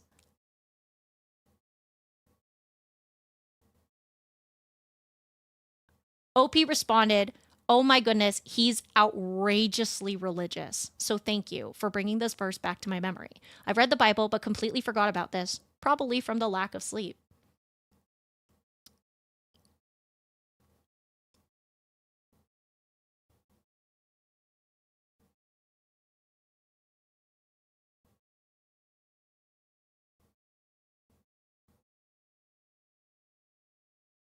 I'm like in awe. I will say, and again, let's all remember that when you are in an abusive relationship, this is how I wake up in the morning and I love it. I love you, Sin. You're so wonderful. When you are in an abusive relationship, when you've been with somebody for that long, it is very difficult to see past the good moments, right? Think about any breakup you've had. Think about any friendship breakup you've had. Think about any, like, you know, bad relationship you've had. It's so easy to be like, but there's good things about them too, right? It's so much easier when you're looking at it from a fucking Reddit post when you're only getting some information. But when you think about it of he's a good father, he helped me through med school, or he did this for me, he was really kind to me, blah, blah, blah, blah, blah. When I was in university and I was thinking at some point, I think within my 6-7 year relationship with my ex, there were so many times when I was like, do I break up with him? Are we meant to be together? Are we compatible? And I remember one time telling my friend when we were talking about it, she was like, why stay with him? And I was like, well, he's like a good guy. And I don't mean this in a weird way, but like, there's so many icky dudes out there. He doesn't hit me. And she was like, Pocket, him not hitting you is not a reason to stay. And I was like, oh, you right. My bad. You right. And she like slapped me the fuck over my head. And I was like, oh yeah, you right. But that's what I mean. Is like, it's not always, oh, well, he hits me. You know what I mean? You know what I mean? It's not, oh, well, he doesn't hit me. He doesn't yell at me. He doesn't do this. He makes good money, blah, blah, blah, blah, blah, blah, blah. And it's so easy for us to be like, well, why doesn't she leave him already? If she's so fed up, why doesn't she leave him? She has 3 kids. It's hard to be a single mom, and that is a fact. It is hard to raise kids as a single mom, as a single parent in general, and that is a fact, and that is and you cannot take that away from them. Also, they've been together for 15 years. You don't just like turn that over and be like, oh, I guess I'm just gonna divorce, you know? So like, I understand where she's coming from, but I also want to like, emphasize that, because I do know sometimes we talk about relationships, and we are and sometimes we have people who are very quick to be like, why are you still with them? Why did you have another baby with them? Because sometimes it's hard to go past that, A not bad is not a good. That's a good slap. No, it's true. Thank God for good friends. No, it's true. It's true. And like, listen, I'm not saying my ex was like a terrible human being, but really glad that I didn't stay there. Strange ass man. Fucking strange man. Strange man. Good friends like that can be hard to come by nowadays. Thank goodness you have wonderful friends like that. Yeah. It's hard to raise 1 kid as a single parent. Yeah, let alone 3. Some sunk cost and clear entanglements after 15 years in the story. No, it's true. It's so hard to think about, like, is it worth it? Is it worth the effort to untangle your lives together? But I do think it's really funny that this commenter was like, this is a Bible verse. I hope she tells that to her husband, because I think that would be so fucking funny. Let me see. What else? Somebody said, this is definitely on purpose. I'm sure you're hearing everyone in the comments telling you he's getting controlling, manipulative, narcissistic, etc. My daughter's father did this. Early in the relationship, he actively got better and wanted to be nice, so he did tone down his stomping and door slamming and avoided loud videos until he was out of the bedroom. When he started to show his narcissistic time was around the time that I got pregnant and started to really need him to just put real work in. My whole pregnancy, I worked 2 full jobs during COVID, and he just stopped going into work. He would stay up all night loudly playing video games and talking on the mic. Nicely asking him to be considerate didn't help. Trying to talk to him about how it made me feel caused arguments. Demanding only caused fights. From that point on, he just amped up the noise and only eased up for a few months after our daughter was born. When he realized how hard parenthood was and was angry at me for finally growing a backbone and standing firm on boundaries, he stopped caring completely. He would do everything to make sure my sleep was interrupted, but if you interrupt his, it was a sin. I truly hope your husband is not like my daughter's dad. It's miserable. It sucks when you know they can make the effort, but they don't think you deserve that respect. Also because they are getting enjoyment from it. It escalated to other things by the 8-year mark for me, and I've had a lot of soul searching to do and big decisions to make. I would love that you are able to find a way to communicate to your husband and mend the issue. Can you start wearing earplugs? Just do it, and you'll know if he's really trying, if he begins to get more drastic with the noise. OP responded, exactly this. More accurate words have never been spoken in response to that commenter saying nicely, asking him to be considerate doesn't help. Trying to talk to him about how it made me feel caused arguments. Demanding only caused fights. That's crazy. That's crazy. Depending on where she lives, law might actively fight her on the divorce. What do you mean? What? All right, that's it. Dishonor. Dishonor on your whole family. Make a note of this. Dishonor on you. Dishonor on your cow. I agree. Yeah. Somebody had a comment but they deleted it. So OP responded, this makes a lot of sense as a possibility too. We had an in-depth conversation about sleep schedules where he talks about how morning is better, healthier, etc. He repeatedly stated that he was convinced that I'd, quote, come around after a while. And after seeing how good it is, blah, blah, blah. Tell that to my leaky heart that makes me feel like walking death every morning. Oh, so she has a heart condition and migraines. And he still won't let her fucking sleep. Hi, Trix. How are you? That's my girl. Oh, Starlight Leah, thank you so much for the raid. Hi, Leah. Hi, readers. Welcome, welcome, welcome. My name is Pocket Trash. For those of you who don't know me, you can call me Pocket Trash or yours if you want, Bibble Girl. I'm your purple-haired piece of trash that's here to remind you that I loves you every single day, as well as your favorite simp tuber, stealing your Oshis left and right. Welcome on in, cuties. How was Monster Hunter Wilds? I hope you guys had so much fun. We are doing TEASDSAY today, which is the day of the week where I read chat Reddit stories, and we are currently reading a story about this poor woman who can't sleep because her husband for some reason doesn't want her to sleep.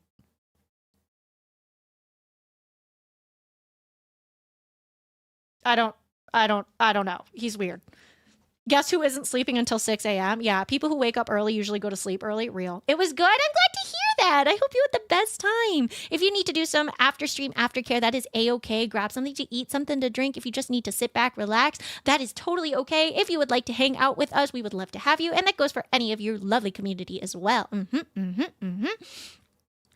Yeah, depending on the kids' ages, she might be able to talk to them to get them to understand don't wake mom if it's not an emergency. I agree, but I feel like if he's telling them, oh, no, it's okay, go wake up mom, like, I feel like they're going to be like, oh, okay, like dad's saying it's okay, you know? I'll eat while listening to you, Pocky. No worries. I hope you have some yummy food. OP did mention that she has tried earplugs, but they fall out during the night. We don't have any updates. Again, this was from 11 p.m. Or 11. What is wrong with me? This is from 11 days ago. Oh my God, I'm going crazy.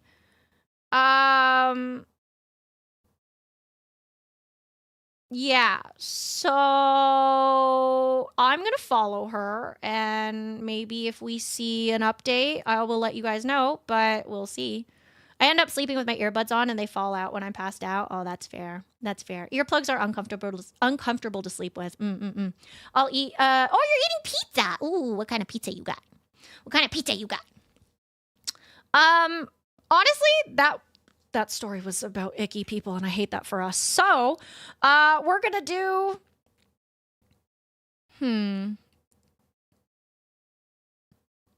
let's do this story. A nice story of a nice family. It's short. So we'll do this, and this will be our happy story of the day. Actually, let's do two. We'll do two because I think both of these are relatively short. We're gonna do some happy stories before we have to slide on out for today.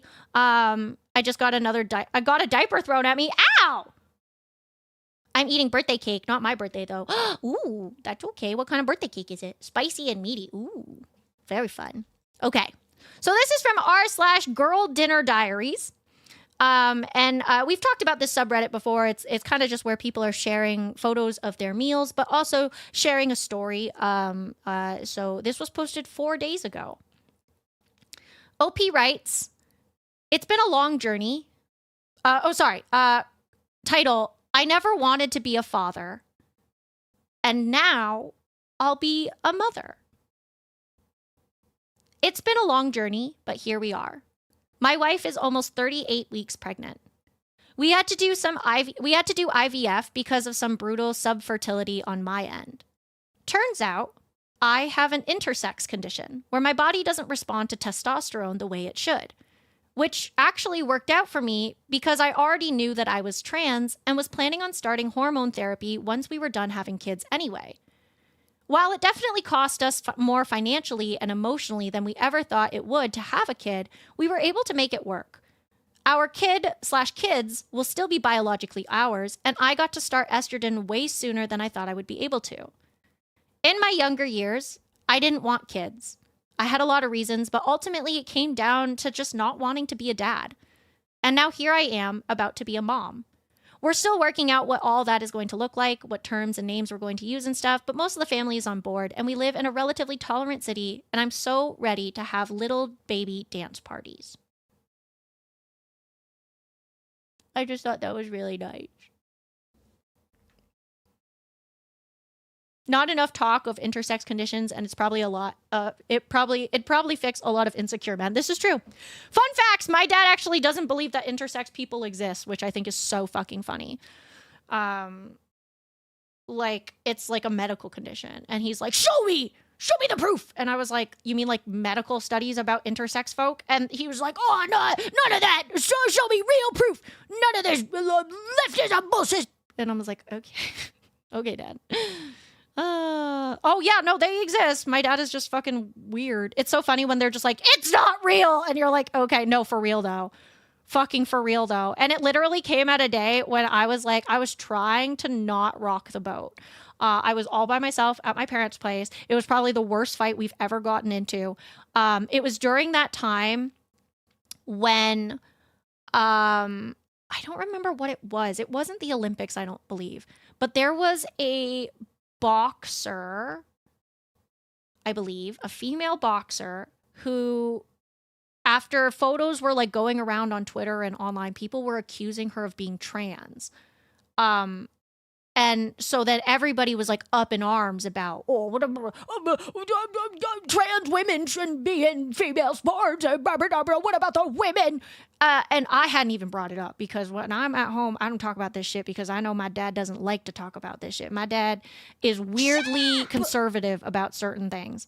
So I didn't even bring it up. My dad brings it up and he's like, "What do you think?" And I was like, "Well, I don't really know that much about it. Like, is she even trans? Like, do we even know?"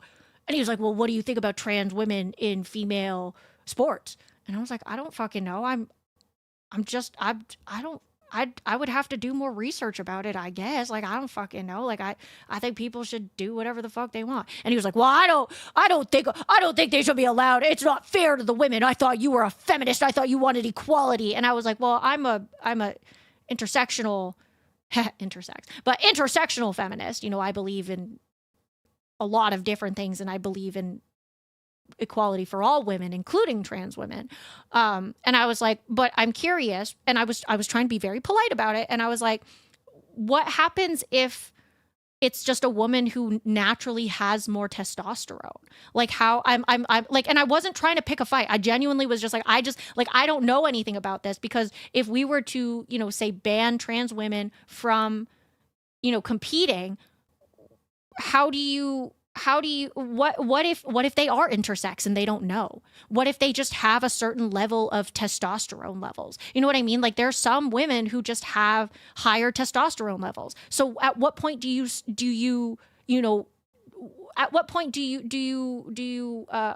police that? And my dad was like, that's not real. Show me proof that intersex people are real. And I was like, this isn't like something that you can't see. Like, if they're going to say like, oh, trans people don't exist, they're just being dramatic or whatever. Like maybe you can't physically see the thing, but like when some people are born with both sets of genitalia, you can see that. Like, obviously maybe not from the outside, but and so I was sat there and I was like, I don't know how to explain this to you, that this is just like a real fucking thing. And, it was such a bad argument. My parents are very weird. My parents can be very loving and very kind and my parents were the ones that taught me to give to people. Like my parents have always been about giving. My dad, I remember being a kid and going to Starbucks with my dad at some point, and I remember without even thinking there was this guy sitting at a Starbucks table, and he was sitting there in like a hospital gown, and he definitely stuck out. And without even thinking, my dad paid for, our drinks, and then he ended up getting a sandwich, and I was like, oh, I didn't even know he was hungry. He drops the sandwich off at this man's table, and he goes, have a good day, and then he leaves. And he didn't ask if he wanted it. He just left it for him, and then he left. My dad loves to do the whole, at Thanksgiving time, he likes when we, he wants to make it a family tradition that we all, buy one of those brown bags that you can donate for food drives for charities and everything at the grocery store. And so we do that. And my mom, when, there was this lady who got pregnant really young outside of marriage, and she needed help because she was going to keep the baby. And my mom's Bible study group was looking for like people to help this lady. And my mom was like, oh, I'm going to go buy her a really nice stroller. I thought I had my old stroller, but it's not good anymore. We don't have it anymore. So I'm going to go buy her a new stroller, a brand new, very nice stroller, so that she has something and she doesn't have to worry about it. My parents are very giving. My parents are some of the most loving and kind human beings when it comes to strangers that fit what they believe is normal. When it comes to, hey, trans kids should have a right to explore gender. Not even trans kids. Kids in general should explore gender because it's performative. Gender as a whole is a social construct. You should explore that as a kid because it's easy, and then you can know for the rest of your life and you don't have to be tormented. My parents don't get that. My parents are like, no, not like that. Yeah, no, it's true. It's so weird to grow up in a household where everyone is like, yeah, be nice to others and care for others. And then when you actually grow up caring for others, they're like, oh, no, we don't care about that. No, my parents were like, remember, everybody should be loved and we should share with everybody. And then when I grew up and I was like kind of like socialism, my parents are like, no, not socialism. That's wrong. What about our taxes? And I'm like, oh my God, like, they're like, we should love everybody, but not those people. Like,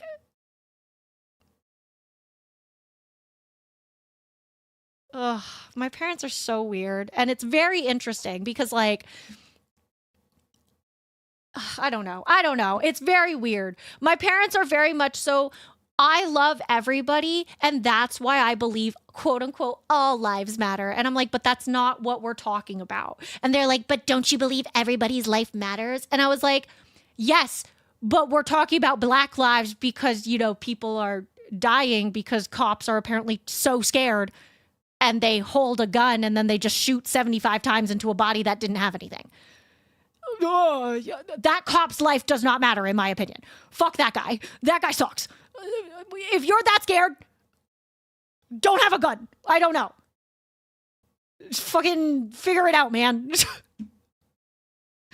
Yeah, I don't know if it's performative. I think some parents and some people genuinely do want to care about people. And I think they do genuinely care of other people. They just don't care when it doesn't fit their definition of what is a quote unquote normal person. You know what I mean? Like, oh, I care. Like my parents wouldn't be like, oh, I don't care about black people, but they'd be like, but why does black crime happen so often? But why are black people... Like, my parents are the people who are like, everybody should have equal opportunities to a job. But then in Canada, at least in Ontario, there's this tax credit that you can get as a business if you hire a person of a visual minority. So if they're disabled in some sort of way, if they are a person of color, if they're a girl, if they are gay, if they're trans, all that kind of fun jazz. And my dad goes on a whole rant because my dad owns his business. And he's just like, do you see this? They're getting tax. We could get tax credits if we hire somebody from a marginal. What about the white people? And I was like, Dad, do you understand that it's because of that tax credit that I probably got some of my jobs? Like, do you understand that? Do you understand that we have benefited from this? Also, do you understand that you're not white? Like, my parents are so far in the Kool-Aid of model minority status that they're like, oh yeah, Asians. They're like fucking, my parents will literally go to a mall in Toronto and be like, these fucking international Chinese immigrants don't know how to drive. And I was like, first of all, Dad, you almost got into a car accident on the way here because you were speeding too fast. Second of all, both of you are international Chinese immigrants. What? Like, I don't, like, where, how far have you guys drank the Kool-Aid that you guys just don't, you guys forgot? You guys are like, yes, we've been in Canada for so long, I'm white now. That, like, what? It kills me. I can't do it. I can't do it. They drive me crazy. I'm literally, I laugh at that. I laugh at it with them. They'll literally be like, oh, these international Chinese Asians. My mom will literally be like, Chinese international students are so dirty. And I'm like, Mom, were you not an international Asian student? And she was like, yeah. And she goes, oh yeah. And I'm like, what? Sometimes I look at my parents and I'm like, you guys are brown, remember? You guys are Asian? You are not pale? His heart is in the white place. That's crazy. Been in Canada so long, I've bonded with the moose guardian. That's crazy. Mom, have you met me? Weird how many Asians are like that, including Asians. No, it's, well, okay. And again, we could talk about the model minority status like forever. This is the thing. This is how a very a system that's built on racism turns people of color against people of color. Because the crazy thing is that if people of color banded together, if people of marginalized communities banded together and were like, we want equal rights, we want this, we could get said thing. But no. Because we've somehow turned Asians into this model minority. Oh, you're a good person of color. You don't make problems. You don't rock the boat. You don't make waves. And it's like, yeah, but where did that get me? Where did that get me? I don't understand. Like, okay. Fucking crazy ass. Ugh, I can't. Everyone is forgetting the real enemy. Rich people. I hate rich people, says the lady who just bought a house with so many fucking bedrooms. I'm kidding. I know that wasn't all you, but also your house is beautiful and very large. And I'm pretty sure I could fit my bedroom in like your closet. One of those bedrooms is your, oh my God. Am I a sugar baby? Can you ask can you ask what do we call him? Soup husband? Can you ask Soup husband if he's willing to open the marriage, but just on your side? Mr. Soup. Mr. Soup? Mr. Soup. Can your wife have a sugar baby? And by sugar baby, I mean like you spoil her and then she spoils me. Maybe. You know what I mean? Well, seriously though, Dima's house is very beautiful. Like I need you guys all to know. I've seen the house. I've seen the rooms.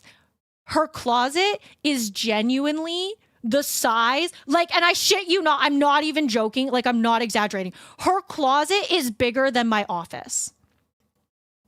Her closet, did you hear me? Her closet is bigger than my office. The room I'm in right now, her closet is bigger. She goes, I don't think I have enough clothes to fit in here. Bitch, I do. Bitch, I will. We could buy clothes. You know, we could buy clothes. Yeah, you're like Princess Mia in Princess Diaries 2 with her super cool closet. Fuck, I love that closet. Oh, I love that closet so much. My dad was similar. When I was in high school, he would talk about how me, my siblings, and both him and my mom were born in the greatest country, the U.S., and don't know all about the U.S. politics, forgetting that every single person in my family was born outside of the U.S. Yeah. My mom is the same. She's literally an immigrant. But think about it this way. They probably think of themselves as the, quote, good people that entered the country correctly and don't understand that there are people that don't have the same opportunity to enter the country the correct way. So they look down on those people as cheating the system. And okay, but like, even if they did enter the country correctly, my parents are still like fucking Chinese immigrants. And I'm like, you mean you? You mean you? Like, what? The funny thing is my parents are progressive compared to their parents. Oh, well, yeah, every parent, every generation gets a little bit better, ideally, right? But no, I saw somebody mention the fucking story. Hang on, where is it? The story that Brennan did, his like halfling socioeconomic, hang on, Brennan, halfling socioeconomic, hang on, where is it? Wait, do you remember what it was called? I can't find it. Do you remember what it was called? I can't find it. So it's like eventually I'll look at my future gen and be like, AI robot wife? What? Back in my day, we just called them toasters and moved on. Yeah. That's what I thought until Gen Z started slapping us with the generation is becoming more conservative. How could things have gone wrong? Hey, slow down. I'm Gen Z. Also, you have to remember who's teaching those children. It's not other Gen Zers. It's millennials and boomers. Remember that. Halfling socioeconomic are what? The Cubbies should bring it up. Okay, Meet the Cubbies. Is it the Meet the Cubbies thing? Bud, the dad of the halfling family. Is it the Meet the Cubbies? Is that it? Hang on, let's watch this really quick. I know that I said it was good. Oh, wait, hang on. I should keep this. Never mind. I don't want to be banned for showing my hips. YouTube. Yeah, okay, cool. That's what I thought. I'm Gen Z too, but I feel like pre-2004 Gen Z and post-2004 Gen Z are entirely different generations. This is true, but I love how you say millennials and boomers as if Gen X doesn't exist. I always forget about Gen X. How many Oreos do I need to eat to feel happy? It's a great question. The correct answer, or the correct question, would be how many Oreos should I give Pocky to feel happy? You know? I always forget what Gen X is called. I don't know why, but I always forget what they're called. But yeah, no, I always forget. What they're called. Anyways, let's watch this video really quick of Brennan, who I adore. Let's watch him really quick. Family speaks up and says, now the problem with going to the cops, of course. Is he sitting at the table? You see, you guys have forgotten that they're here. The whole halfling family that drove you here in the car. Right. They're called the Cubbies. It's the Cubby family. Very cute. Bud Cubby speaks up and says, now the problem, of course, that you go to the cops is that you know, there's just no counting on them to do the right thing. And now there are some good cops, of course, but mostly police are enforcing the status quo, right? And that's mostly going to benefit the people who are already in power. Have you had personal experience with this? You see that his wife, Daisy, speaks up and says, oh, yeah, for sure, for sure. Listen, you know, people get a real bad rep from those police officers. You know, halflings don't get the worst of it because we sort of have that model minority thing going on. But we certainly aren't all, you know, people say halflings have, you know, sticky fingers. We get looked at when little trinkets go missing and stuff like that. So, you know. Do you send your kids to school? Oh, sure. Okay, good. Just the checking. whole family goes to Mumple. We're all Mumple people. Oh, cool. Very great. Heard good stuff. Heard great stuff. Great. What do you do? What is your job? What do I do? Oh, I work as a waitress over at Crams. That's great. Oh, I live right near there. I'm in there a lot whenever I'm fighting with my mom. You know, not you. You see that they sort of look at you and sort of make a sad face at each other and sort of pat your arm. You see Bud says, and I'm a postal worker. I work for the post office. Interesting. Well, thank you. Can I do an insight check just to make sure they're not secret demons or something? I do love the the casual Brennan. I love whenever Brennan just casually starts talking about something. There's one, yes. There's this one. So he was supposed to now, hang Brennan, on. I gotta say, I am looking his sorry, I can't word. His challenge was to go on Instagram Live and defend Elon Musk. Now, Brennan, I gotta say, I am looking forward to this, but you can refuse. Okay. Go on Instagram Live and defend Elon Musk. That's a tall order. Oof.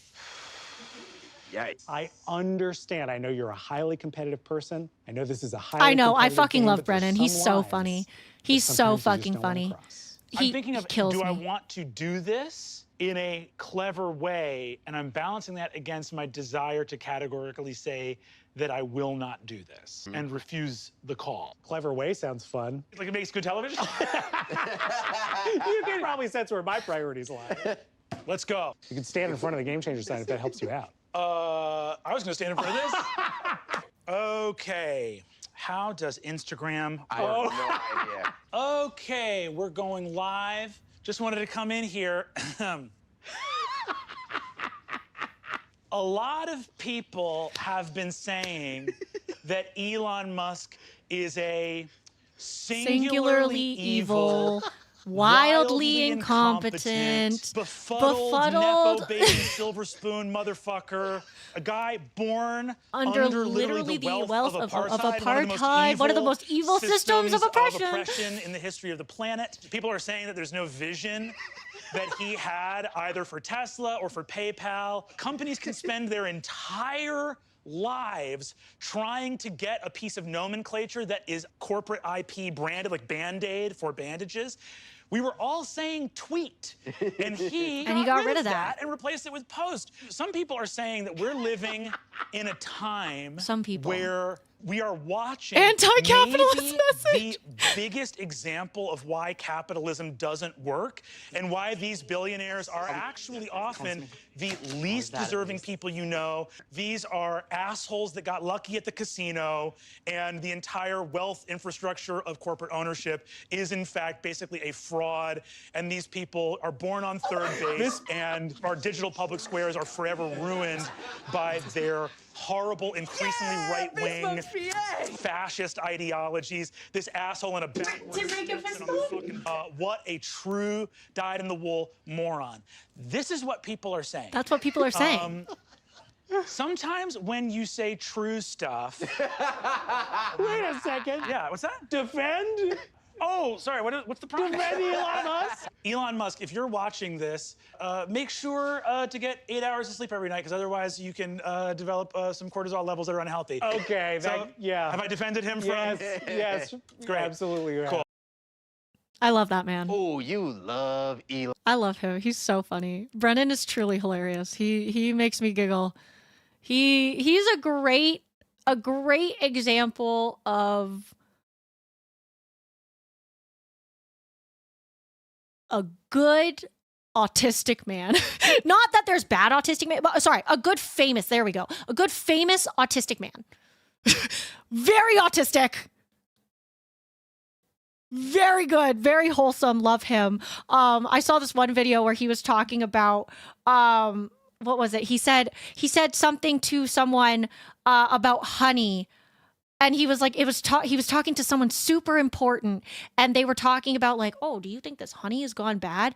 And rather than being like, oh yeah, actually honey doesn't go bad, he went, his mother is careful to not label him as autistic. Really? Oh, I didn't know that.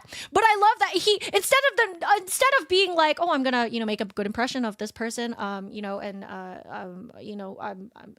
doesn't go bad actually. Oh, that should be good. He went, actually, honey has such a good reputation of never going bad that pharaohs used to bury it with their bodies in tombs, and it would still be good. And they were like, oh, thank you, random person in the same room as us. And he was like, now looking back, probably should have gone with something else. Have you seen any modern InfoWars since The Onion owns it now? I have not, no. Anyways, TLDR, I think he's fucking hilarious. If you guys ever love D&D and you want to see some really cool D&D stuff or really cool skit stuff in general, they are Brennan and Game Changer, what is it? Not Roll20. Is it Roll20? Dimension 20. Sorry, Dimension 20. Great. They have one where they actually do a D&D campaign with drag queens from RuPaul's Drag Race, and I've seen clips of it, and it's fucking hilarious. Oh, possibly Hero, I'm so sorry. There's no link sent in chat just to avoid people sending weird things. Yes, he also is doing the Critical Role campaign right now. It's true. It's true. Anyways, sorry, we went full circle and I rambled again. I was going to do another wholesome story, so we're going to do this wholesome story, and that will be it for TEASDAY today, even though today was less about TEASDAY and more about Pocky speaking facts, because I'm always right. Don't forget, I'm always right. This is not a democracy. You being here is enlisting into my Pockyocracy. I'm always right. And even if you try to run away from me, you will always find your way back here. Okay? Yeah! Anyways, so let's keep going. This was posted 3 days ago from r/cat advice. Sure. Yeah, you're welcome. Yes, ma'am. Now, everybody go forth and go to my YouTube and make sure you watch that newest YouTube clip because it's very funny and I think it's hilarious. Why would anyone want to run, though? I don't know. I think some people just really like seeing if they can. And then they're going to be sadly disappointed when they can't. Everybody, make sure you're watching this super funny short. Watch my funny short now. Go watch that. Gotta go walk my dog. Yeah, that's okay. You'll still come back. Okay. You're always 3 left turns away from Pocky. It's true. Anyways, r/cat advice. I think it's really funny because I've been getting r/cat advice recently because I keep looking up stuff about my cats. r/cat advice. Title: My cat has started bringing me socks as gifts, and I don't know what I did to deserve this or how to respond correctly. I don't know if anybody has any cats. I personally have 2 cats now. I've never owned a cat before, and I'm still trying to figure out cats. I'm very confused by them. Sometimes they do things, and I'm like, why would you do that? Like, for example, they hit Tofu on the head, not with claw, but they hit her on the head. And it's literally just her existing. Like, she's literally just sitting there. And sometimes they just, like, Cabbage specifically, will come up to her and just smack her on the head. And I'm like, why? Why would you do that? And poor Tofu was like, oh. And like Tofu's being so good, and she's such a good girl, and she's trying so hard to be still and to be calm and to be quiet so that they don't get freaked out. And they just hit her on the head. And I'm like, what the fuck is wrong with you? Why would you slap my child? God. Anyways, they're crazy. They're lucky it's just socks. Could be much worse. That's true. I need to figure out how to get this kitten to stop attacking me constantly. Her cat thinks socks are rats. They're just trying to show you they love you. So OP writes, started about 3 weeks ago. Wake up, sock on the bed. Came home from work, sock by the door. Sitting on the couch, sock appears from nowhere, delivered with what I can only describe as quiet pride. They're always my socks. He finds them from wherever I leave them, carries them from across the apartment, and presents them like he solved a problem I didn't know that I had. I've been accepting them and saying thank you, which feels right, but I genuinely don't know if I'm reinforcing something I'll regret or just participating in whatever social contract he's decided that we have. He seems satisfied either way. I now own fewer matching pairs than before, but our relationship has never been stronger. Is this normal cat behavior, or is there something, anything I should or shouldn't be doing in response to these gifts? Commenters, your kitty is trying to teach you how to hunt for socks. It's really cute. Commenter, aw, sweet baby brings you gifts. One of mine sometimes brings me leaves that he, quote, hunts by the front door. He drops them next to me in bed, looking so proud of himself. Praising him and thanking him is the correct thing to do, even if it is kind of annoying.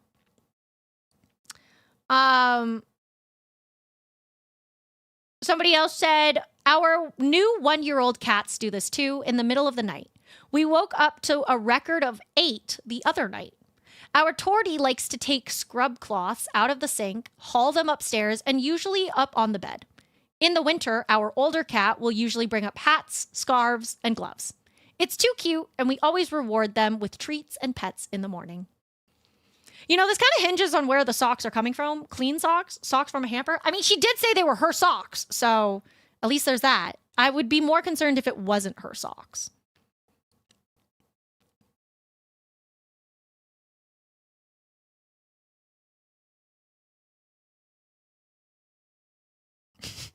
Somebody commented, when I was a kid, I had a young cat that brought us the neighbor's socks. He's providing for you. How do you know it's the neighbor's socks? Feet, socks, sniffer. Feet. Yeah, I can show you my feet. I think I have feet. Boop, boop. Haha, feet. Definitely don't want to accidentally wash your cat. Oh, that's true. Yeah, don't put... Yeah. My best advice for cat owners is to hope that your cats are stupid, because I know my cats wouldn't be smart enough to take socks from the hamper.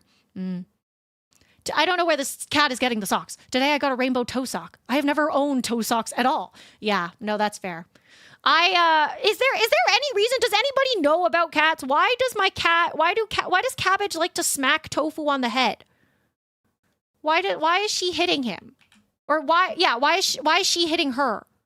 Why? I'm going to Google it. Why does my cat keep hitting my dog for no reason?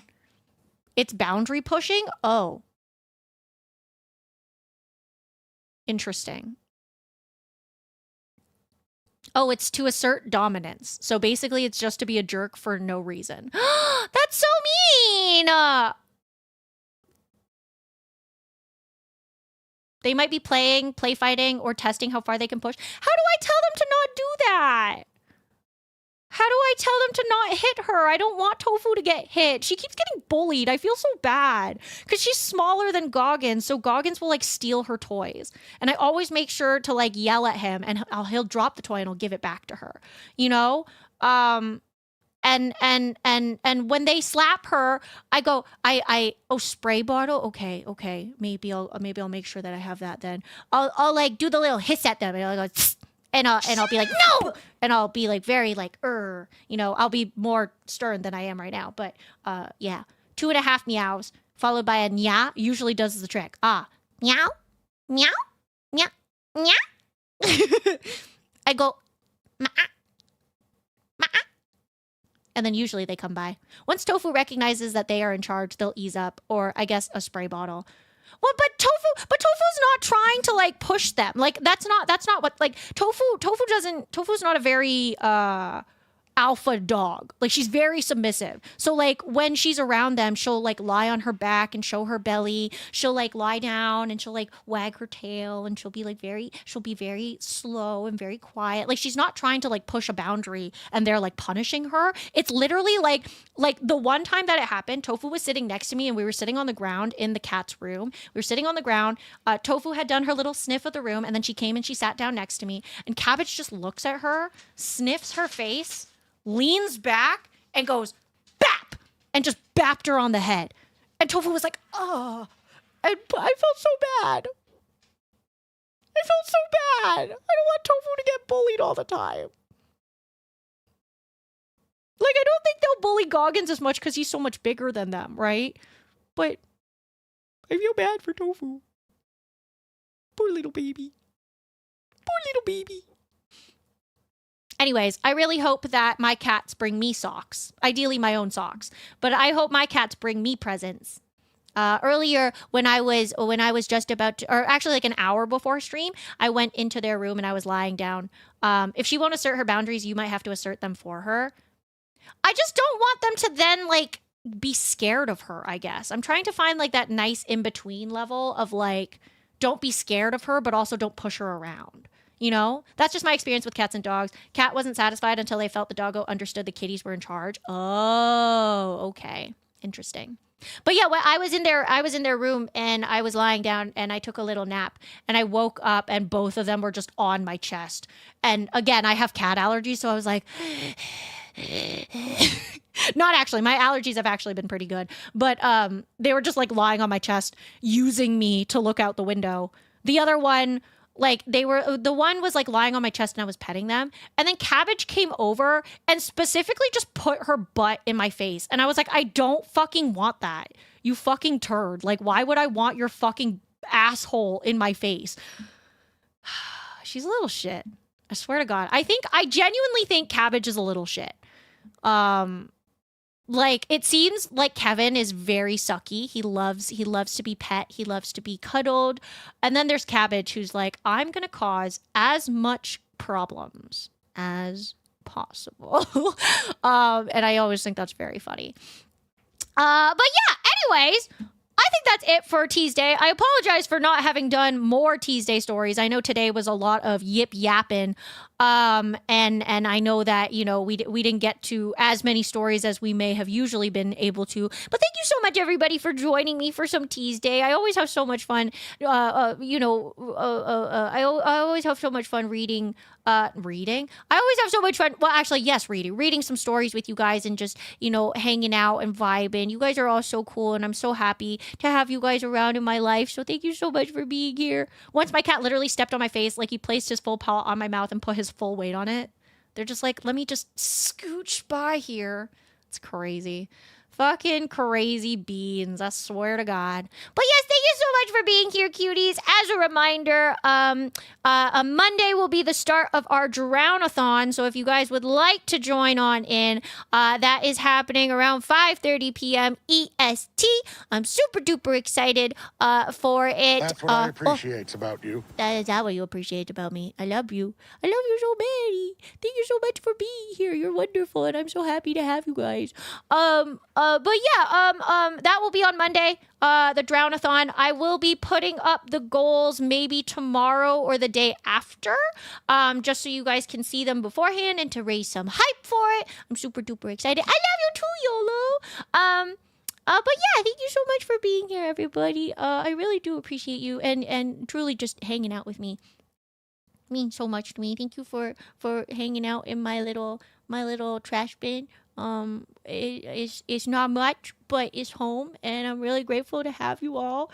And I'm in a very emotional part of my cycle today, so I might cry. No, I'm kidding. I'm good. But if I keep talking, I might cry. But I love you guys so very many. Thank you so much for being here. You guys are all so wonderful. If you guys would like to check out some off-stream content, make sure to join us over in the Discord, as well as check out our YouTube channel. We've got 2 channels, one for covers and one for normal videos. I try to post a short every single day, so make sure you guys go check those out, as well as the one in the pinned chat right now. Make sure you grab that now so you can watch it. I want to see you guys watching my shorts because I'm funny, right, chat? You think I'm funny?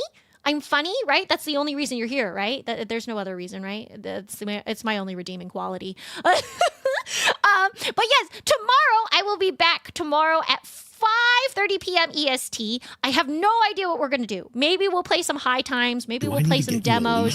Happy Make Pocky Cry Tears of Joy Day. No! The day we show our favorite cutie patootie how much she means to us trashies. No, I don't think so. I'm not going to cry now out of pure spite. Yeah, that's right. Pure spite. Yeah, that's right. I'm not going to cry now. But yes, I will see you guys tomorrow, 5:30 p.m. EST. Absolutely no idea what I'm doing tomorrow. We'll probably play some games or we'll yap. Maybe I'll do some art. Maybe I'll, I don't know. I have absolutely no idea. I have no idea what we're doing because originally it was going to be playing Batman, but we finished Batman yesterday. So I don't fucking know. But I'm going to have a lot of fun with you guys tomorrow. I promise. I'll play around with you lots and lots. Don't worry. But yes, if you guys would like to join us, we are going to go raid into one of my favorite beans, aka the lovely Corey Ojo, who is talking about her off-Kai recap. I hope you guys will go give her all the love because she is so wonderful and truly just an adorable being. I love you, Dima! I love you. Notice me. Notice me, my love. Notice me. Actually, Dima, I sent you the goals for the Drown-a-thon so you can see them because you are featured in something. Wink, wink, nudge, nudge. Yeah. I love you! I want to go off quiet next year. Yeah, I know, me too. If I wasn't so fucking scared of the fucking border. But anyways, I love you guys. Thank you so much for being here. Truly, it does mean so much to me. Thank you so much for vibing with me and just being wonderful beings. Do I need to get you a lead? Bye. Make sure you guys grab those raid messages so we can go give Corey some love, all the love that she deserves. And I hope you guys are excited to hear more about the Drown-a-thon. Whee! I'll see you guys later.